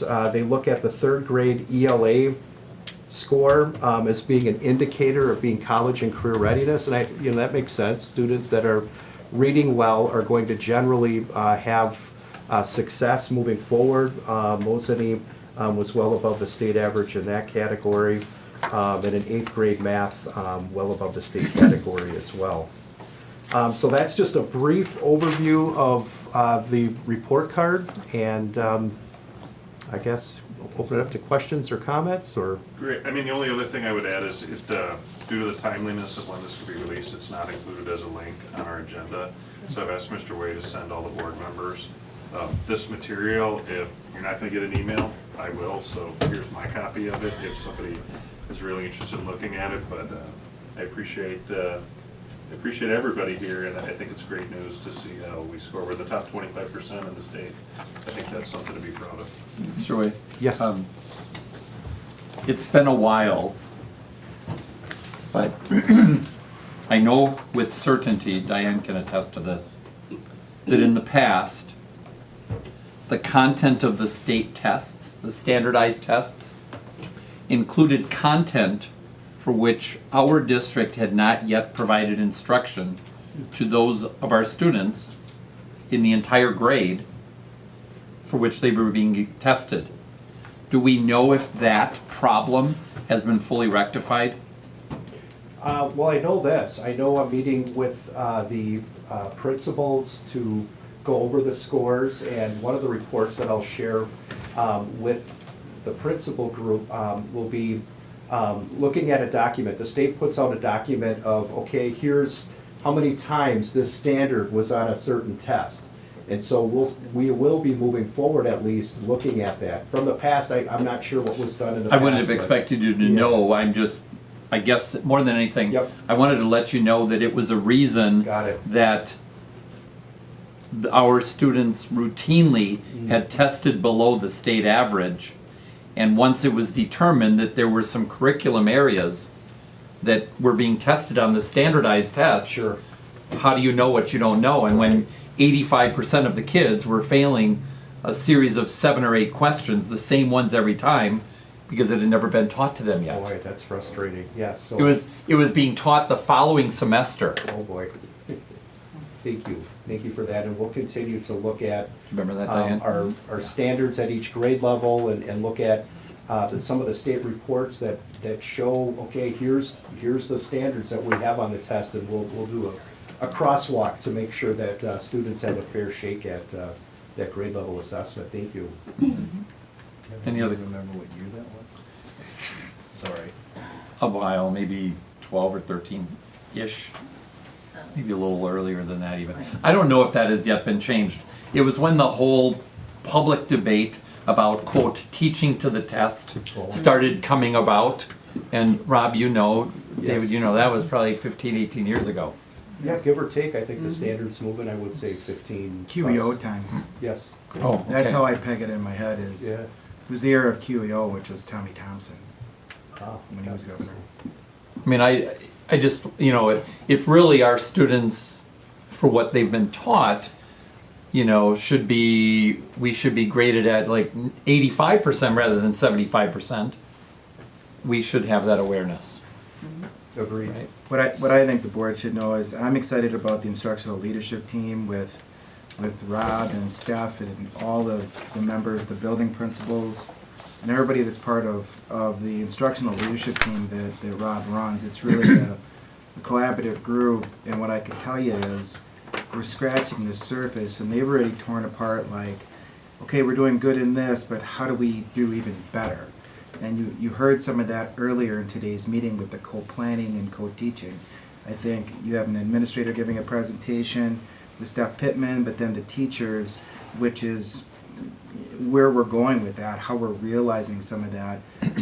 But still some growth we need to do inside of that with other teams. So I'm excited about where we are, but also where we can go. So thank you. Thanks for asking to pull that out. Thank you.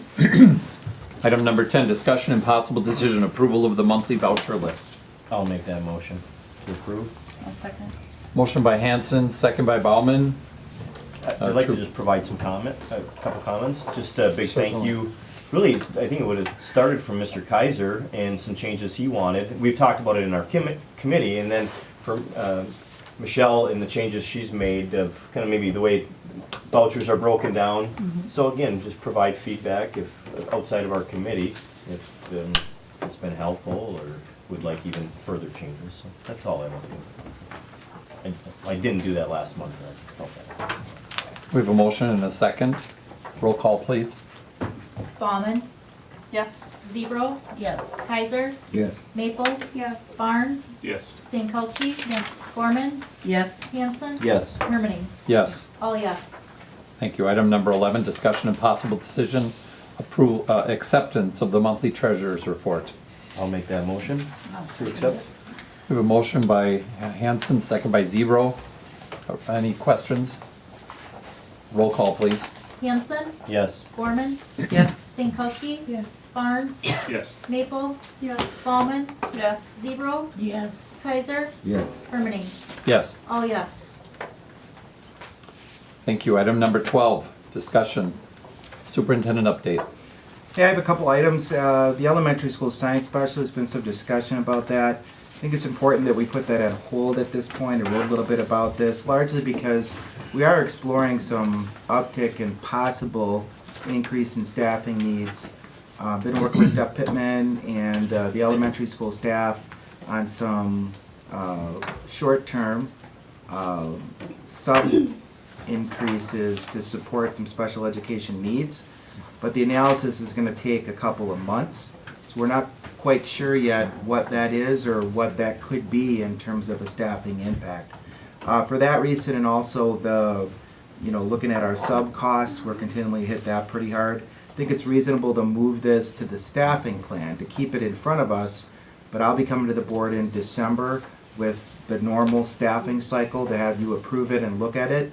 And this will be an item that we consider as part of the overall district staffing plan for 23-24.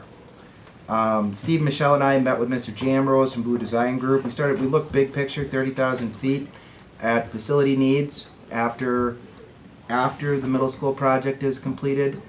So we started looking at some bigger ideas about how to complete this aspect of the strategic plan from the facility standpoint. So there'll be a report coming, probably not in December, but shortly in a few months, so that we can identify some numbers, put some dollars and cents and some numbers about some of our top items as it relates to facility needs. Big thank you from a school safety's perspective to the mayor and the city council for approving 2 additional, at least in their preliminary city budget, 2 additional school police officers. I'll be writing about this in my link article pretty extensively, along with some other items. So the city approved 2 additional school resource officers, which is outstanding. The board had already approved via the annual meeting additional funding in Fund 80 to support and offset the expenses for the city. I think it's proactive, I think it's forward-looking, and absolutely is going to increase the safety of our buildings once we can get this rolled over. So it's going to take a little bit of a time. It's not something that can happen in a minute in terms of getting the right person, making sure they're trained, and all of these sorts of things. So there's a lot of details that go into it, but long and short of it, it's a wonderful first step. The final vote is November 28th, so I'll be going to that meeting myself. I know several board members were at the last meeting, but the final vote is the 28th. Where they actually. When does your link go out? The link is, I finalized it today. So I probably over the next week. I'll check with Mrs. Bartnick about that. Matt. would it be appropriate, because it's relative to that comment, to do just a little bit of ad hoc safety update to the board on where we're at? And specifically to that last meeting that we were at, I know Megan was there, Jessica was there. My vibe from the city council, that was my first city council meeting, is the room was pretty full, all the chairs, us were in all the chairs, and the community that attended, as well as the entire police department, were very supportive of the addition of additional school resource officers. And like, I found it very refreshing to see the support unanimously from the city council. So I would encourage anyone on the 28th, it's great fun. Since you don't have to sit up front, you get to sit in the audience. To feel free to attend and articulate your support by being present, but also if you choose to discuss why you think that's important. I think that makes a difference. And then additionally, over the last month, we had the director of the Office of School Safety come to our ad hoc safety committee, and they brought a ton of information and a ton of resources regarding school threat assessments specifically, as well as other items. And it's my understanding that we're moving forward to partner with them to bring some of that training here so that we have those resources available at our district. Early January, I have a tentative date, and we've been emailing back and forth. There's a minimum number, but our staff is extremely interested. I did her presentation with our pupil services staff, so we're moving forward with that. So, good things. Thank you. I just have a couple other items that I didn't put in there. Music Man, absolutely outstanding. I was there Thursday evening, I think until after 10, I forget, but the time didn't matter, it was amazing. So many students and staff performing on the stage, staff as well performing on the stage, so it was an outstanding performance. I'm glad I was able to get there. Congratulations to Carla Duell. But there were multiple staff members involved. But I know Carla is the director, so that was absolutely outstanding. American Education Week is this week, so I know I'll be over at the elementary school on Thursday morning. I was invited over, so I'm definitely going to do that. And then Friday morning I'll be with the high school staff, so I'm looking forward to that as well. Thank you. Item 13A, discussion and possible decision, second reading of new Neola policies. I'll make that motion to approve. I'll second it. We have a motion and a second to approve the second reading of the new policies. Any questions? All in favor say aye. Aye. Opposed? Motion carries. Item 13B, discussion and possible decision, Neola policy 3120.08. This is a, we had discussed this at, I believe, Agenda setting. Agenda setting, thank you. Yep, we had looked at this because it's a relatively new policy. We have updated recently, July 19th, 2022. So this is a policy we've recently updated, largely due to our now, instead of using contracts, using letters of employment. So that language is now in 3120.08. Second paragraph. Second paragraph. And I know Carla is still here, which is great, but I know, and correct me if I'm wrong, Carla, that this letter of employment, that they're all out for the fall, but winter and spring as well. Yeah, they're all out for the Right. school year. So that's an extremely positive development, because usually that sort of thing was waited quite a long time. So winter coaches, spring coaches already have those letters of employment, so they know substantially ahead of time, everything's already moving with that. So, questions? Questions, anybody on the board? I would just make the statement that, I realize things like this take a long time to get into place, but we discussed a transition to this in a direction that this board wanted this to go, years and years ago, so I'm pleased to see it in policy, so I make a motion to approve it. And I'll second it. Well, It's to be clear, we already approved this policy on July 19th, 2022. What's the decision? Yeah, I So mean, the discussion and possible decision is whether or not the board wants to change the policy that we just approved in July and put with some specificity, correct me if I'm wrong, put with some specificity the participation of a board member on the hiring committee for the head coaching positions.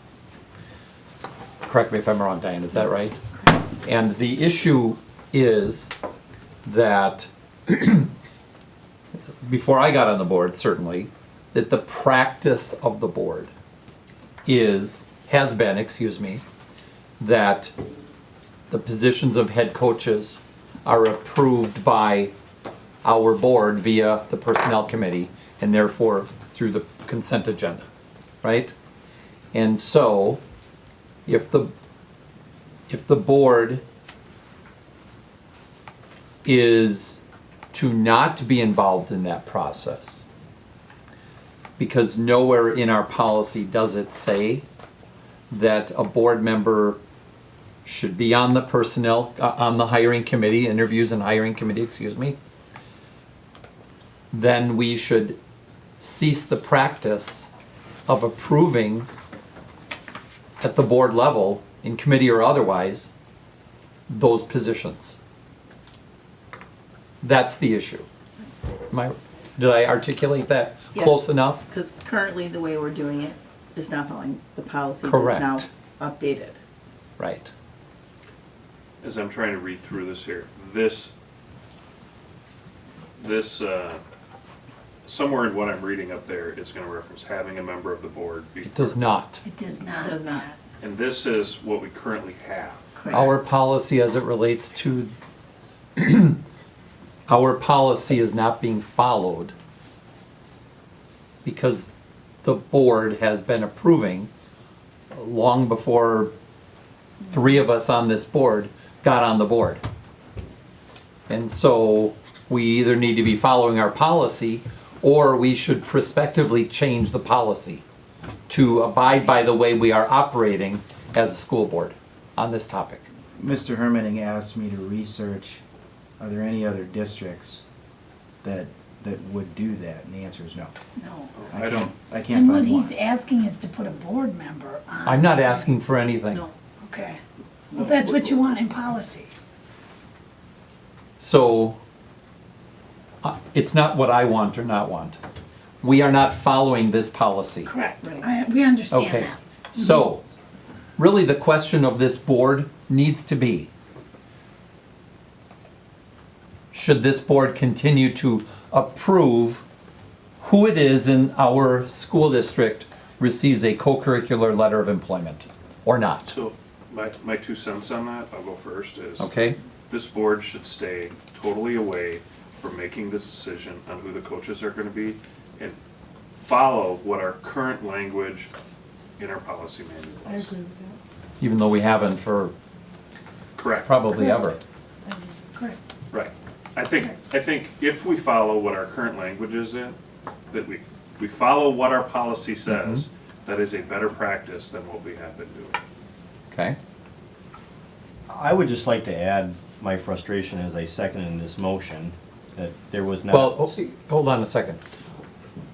I We're not- misunderstood what we were doing. Yeah, and I get That's that. where what So I we're not wanted. we're not going to vote again on approving something we already approved. My point is, I cannot be sorry. prepared for this discussion. Because if I would have liked some kind of a memo that then would have allowed me to go look at some policy. I'm not prepared tonight to make any changes, because I'm not prepared because there was nothing to give me preparation. That's, I guess, a comment I'd like to make. Okay. I think this was, All it I was is- kind of feel that this is old, that comment. I personally feel that while your statement, I accept that, nothing that I just said is No. unknown. Mine's not directed to anybody else. Correct. It's just it's like, Right. now, Because we've had this I discussion. prepare for the board meetings. Yep. and Yeah. I thought I was Yeah, proving, the way it was written, and right. there was nothing that says, I mean, I guess, it was approved in last revised July 19th. Right, just a few and months there are ago. no changes on it, but That's right. there's 5 minutes of dialogue now about this that, Well- even some kind of a memo to the board of why this was on the agenda. Go Again. ahead, Diane. Well, all I was gonna say is basically because of the change with the letter of employment, they no longer have contracts, which is the reason why we were approving them through the personnel committee and bringing them to the full board. But now with that wording in there, we just basically need to follow policy and or change what we have out there right now. And so that's why it's back on there. And this was actually brought up 2 other times to bring forward, but Yep. I mean, that's what it is.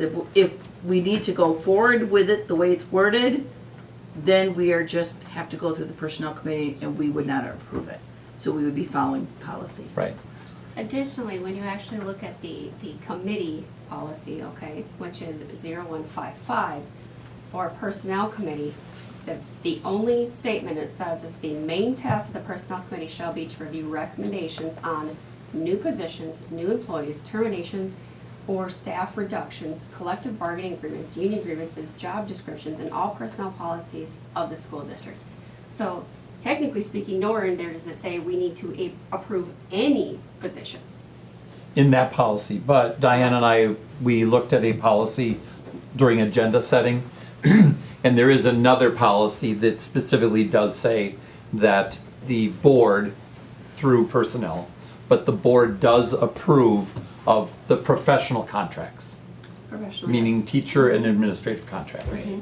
That for sure is a responsibility Right. of the entire district, But then of this the one board. does say, yes, all new positions, Understood. new employees, so So then we need to look at a policy, and this is, There's we for- need to look at it seems to me we need to prospectively change the language in the policy that Jessica just read.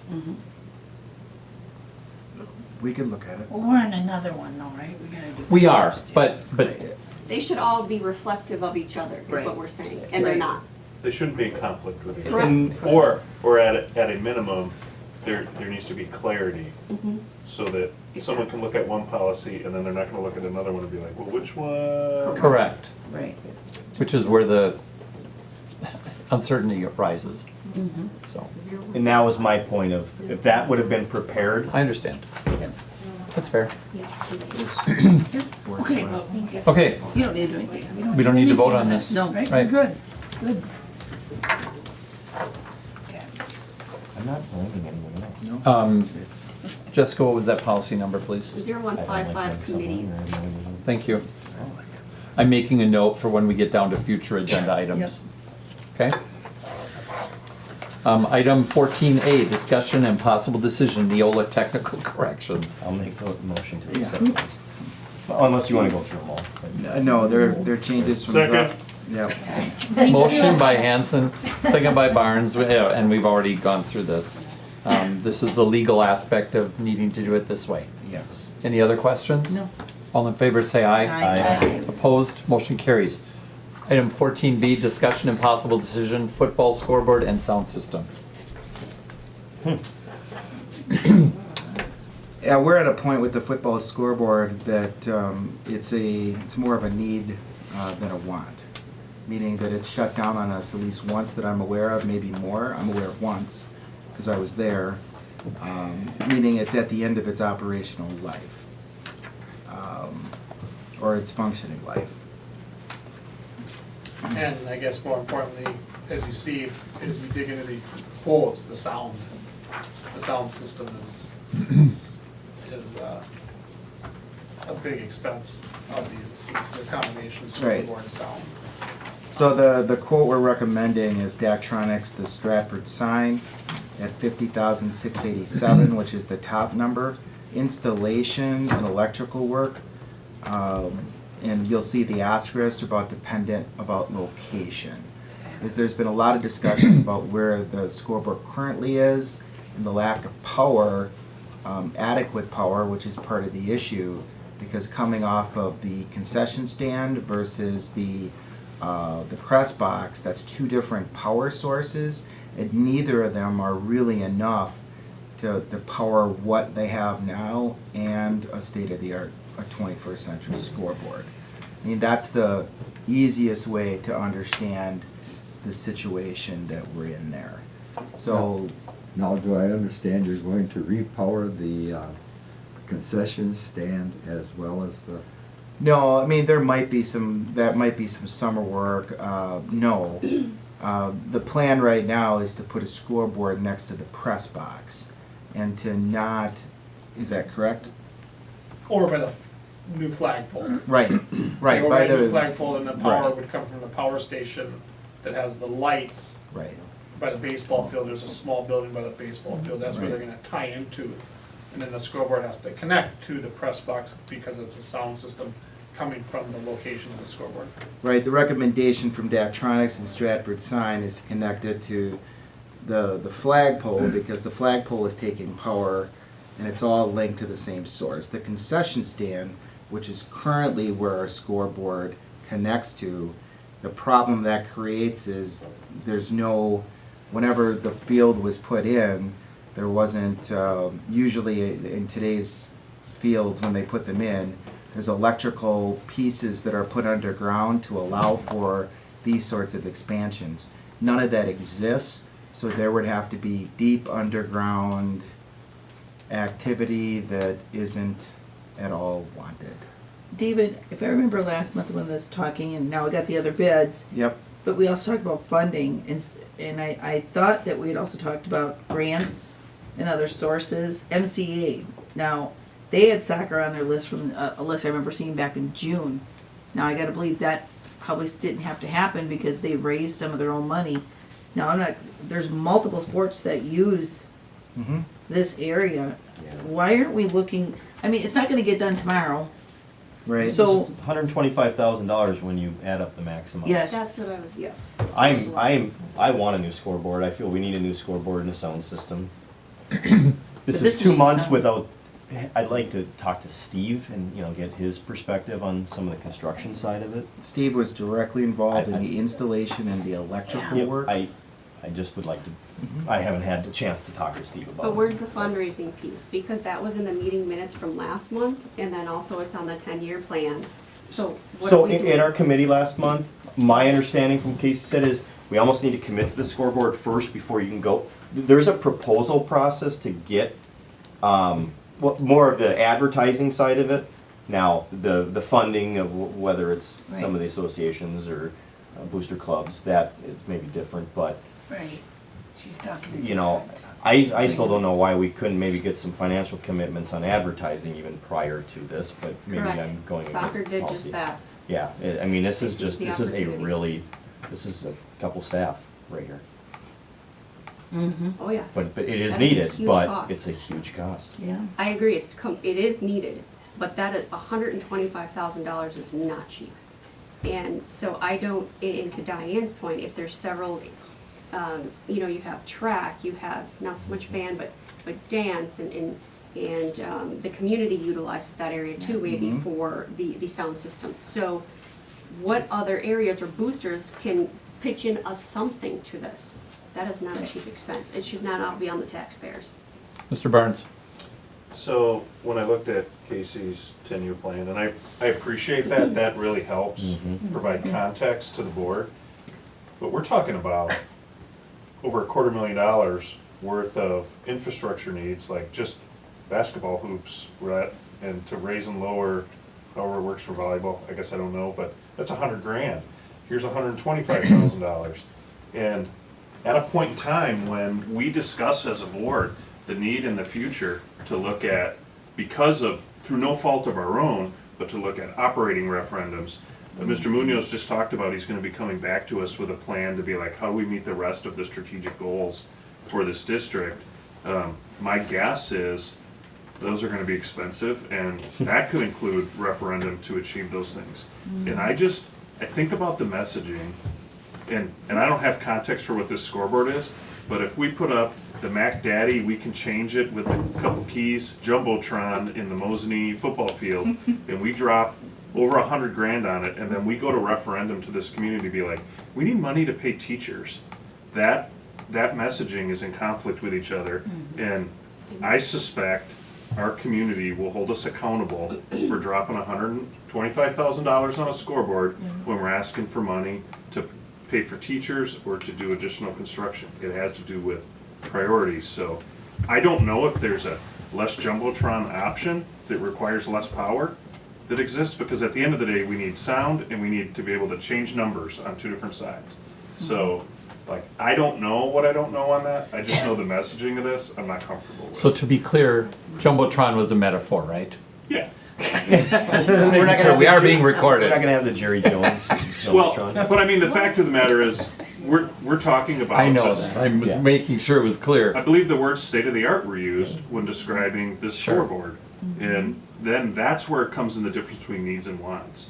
But I'm also not an expert in scoreboards to know what the difference between what we're looking at and whether there are other options that are less state-of-the-art. Well, and additionally, are we looking at, We don't have electrical. We don't, okay. so other sports needed scoreboards, are we utilizing the same company for all of these scoreboards? So that if the controller, let's say, goes out on one and it's Daktronics for all of them, then we can utilize at least some of the equipment to travel with some of those scoreboards.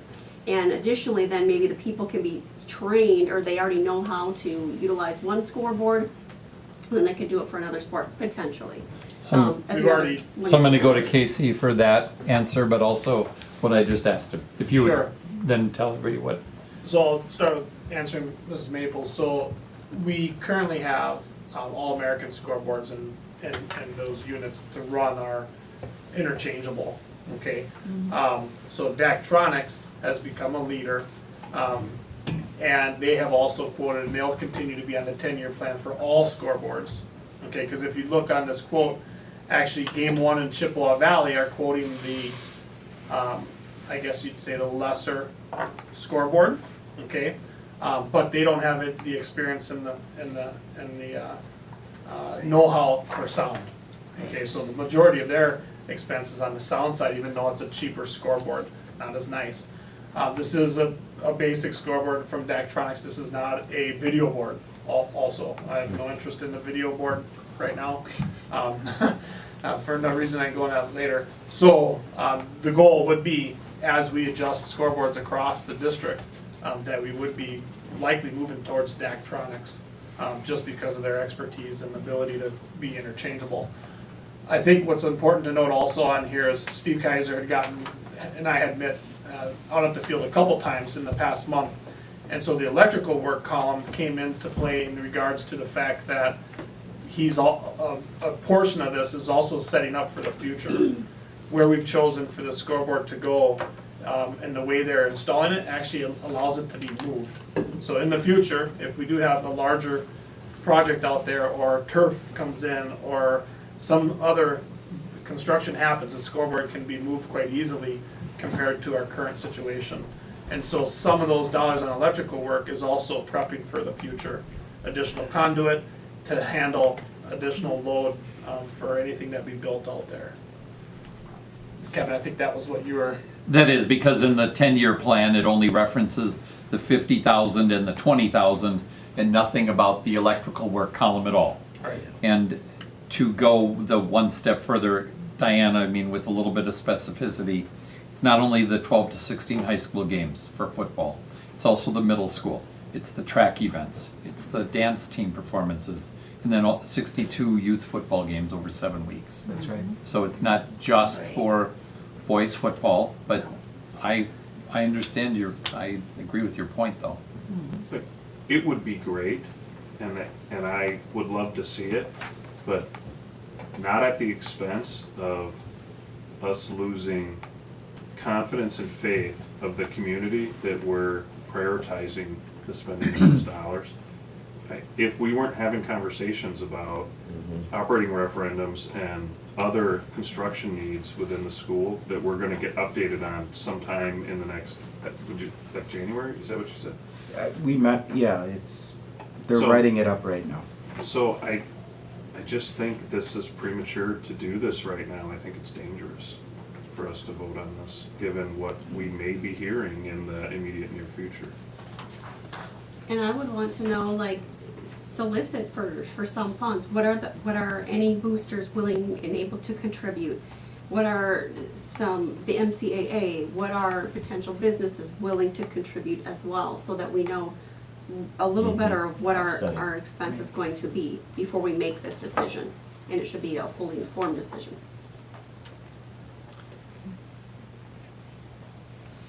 I haven't heard a motion. Make a motion to, the correct motion to table this? I would make a motion to table this, on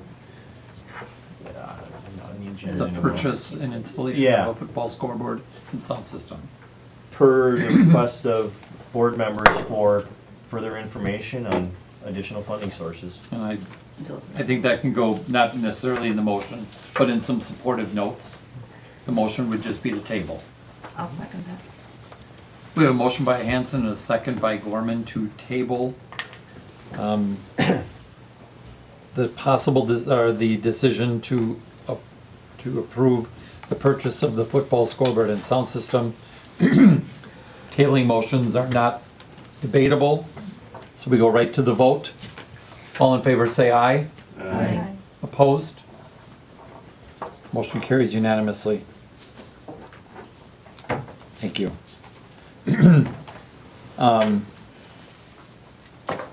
Okay.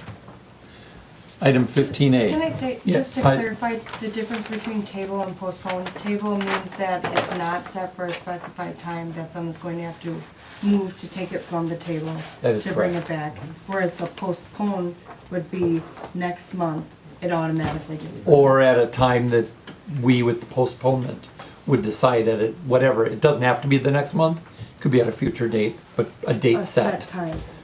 That's correct. So to Megan's point, like, if the district is bringing forward additional construction needs and expenses, do you have the ability as the president to just include that as part of that agenda so that it's looked at as the whole? Like, I would be very comfortable with that, I just don't know if that's following Robert's rules. That would be the way to do it, and then somebody would have to make the motion to actually put it back on the table for discussion and possible decision.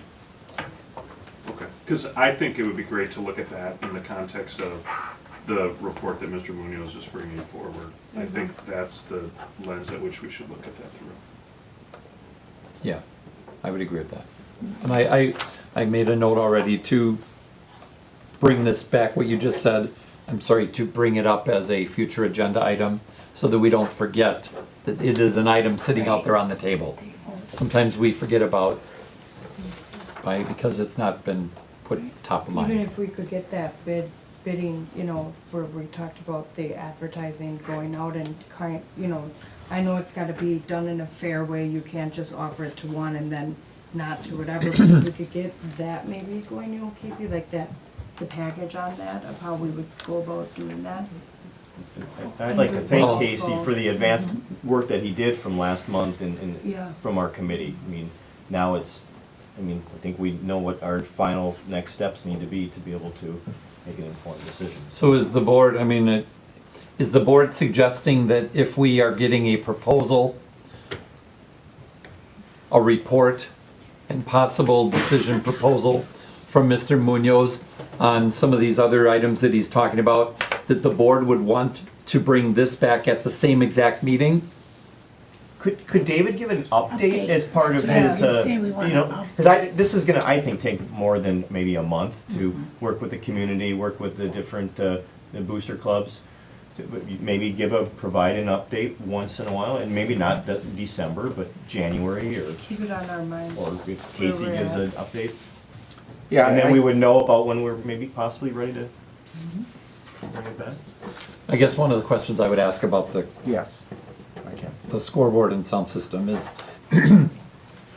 of course, the quotes are only good for a period of time. Yeah. We all know that. It's true. About how much time, assuming that if the board decided to move forward, how much, and the materials are in, but how long would it take for installation and to have it operational? The two companies that were Daktronics and Nevco, if we were going to install this summer to be ready for next year, they pretty much wanted to know this month, next month, before the end of the year. So, you know, to get that type of system, you know, if we're not at a point where we can be letting them know, even in January, I'd start to panic whether they'd be able to pull it together, Okay, you know, that quick. that was the information I was wanting at least. You know, and then, Anybody you know, else? obviously the change in pricing, and, you know, a year ago when we had the audio quote, just the audio was 35,000. And that was when we weren't even looking at a scoreboard at that time. So then that quote's actually probably 2 years old. The quote that you gave us tonight? No, I'm Oh. saying a couple of years ago when we talked about the Just audio audio. being an issue, we had a $35,000 quote from Audio Architects that was just audio. In other words, Could- it's not gonna come down in price. Just opening the document again. Yeah, in terms of the prices, I think in the Finance Building and Grounds Committee, there was a pretty good document in there that referenced $219 a square foot, ballpark, Yeah. $217. $219 a square foot is what we're paying right now for the middle school project, which is amazingly good because things are pricing out between $350 to $400 a square foot.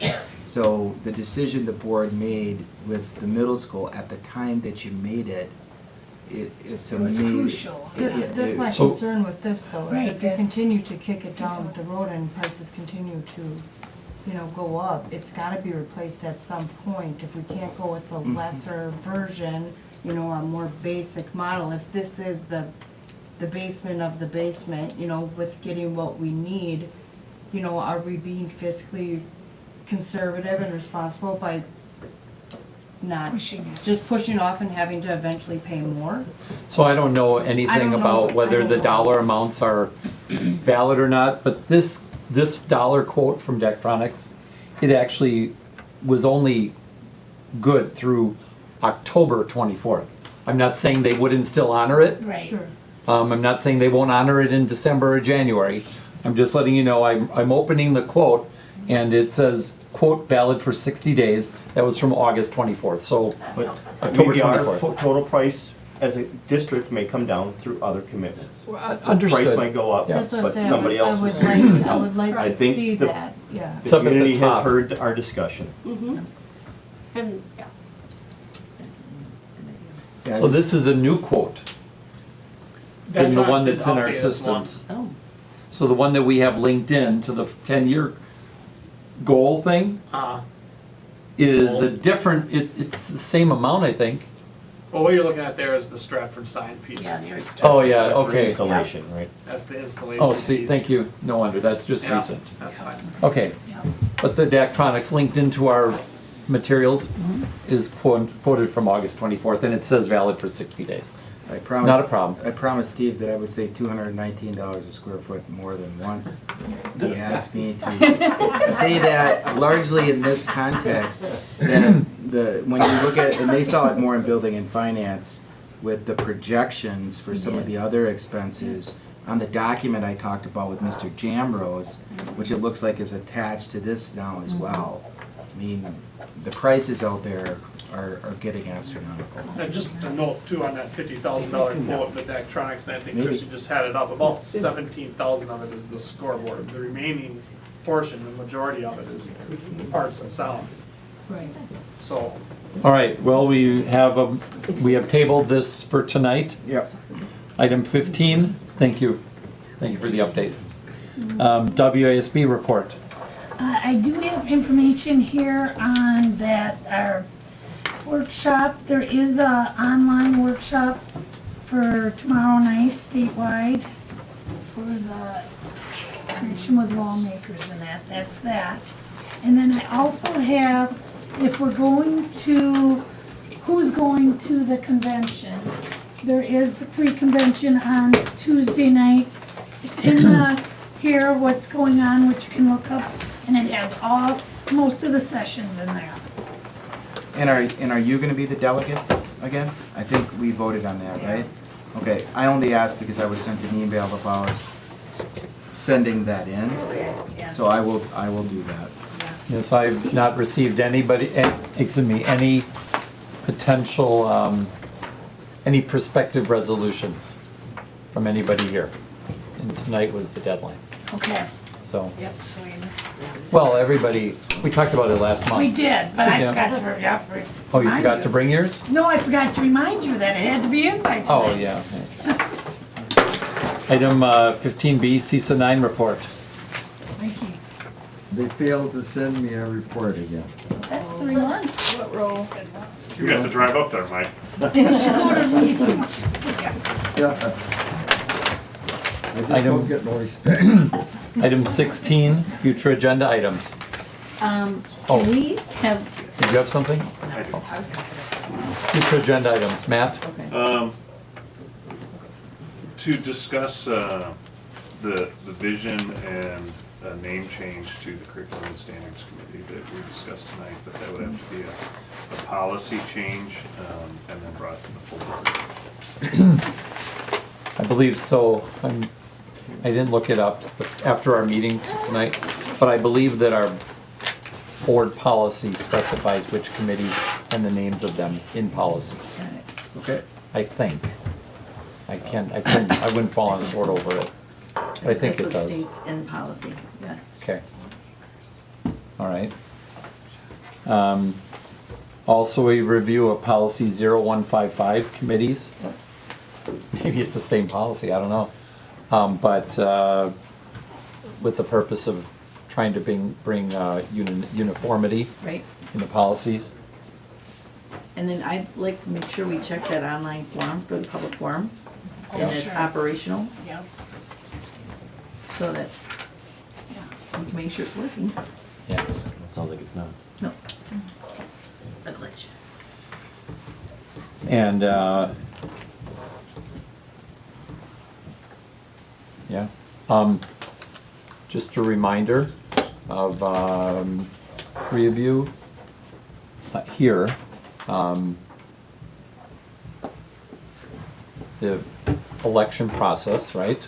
So this, it's not a future agenda item, but it's more of a reminder that if you're not running, you have to file the statement of non-candidacy. It'll be after the next board meeting, but you can file it prior to then, prior to the board meeting if you choose.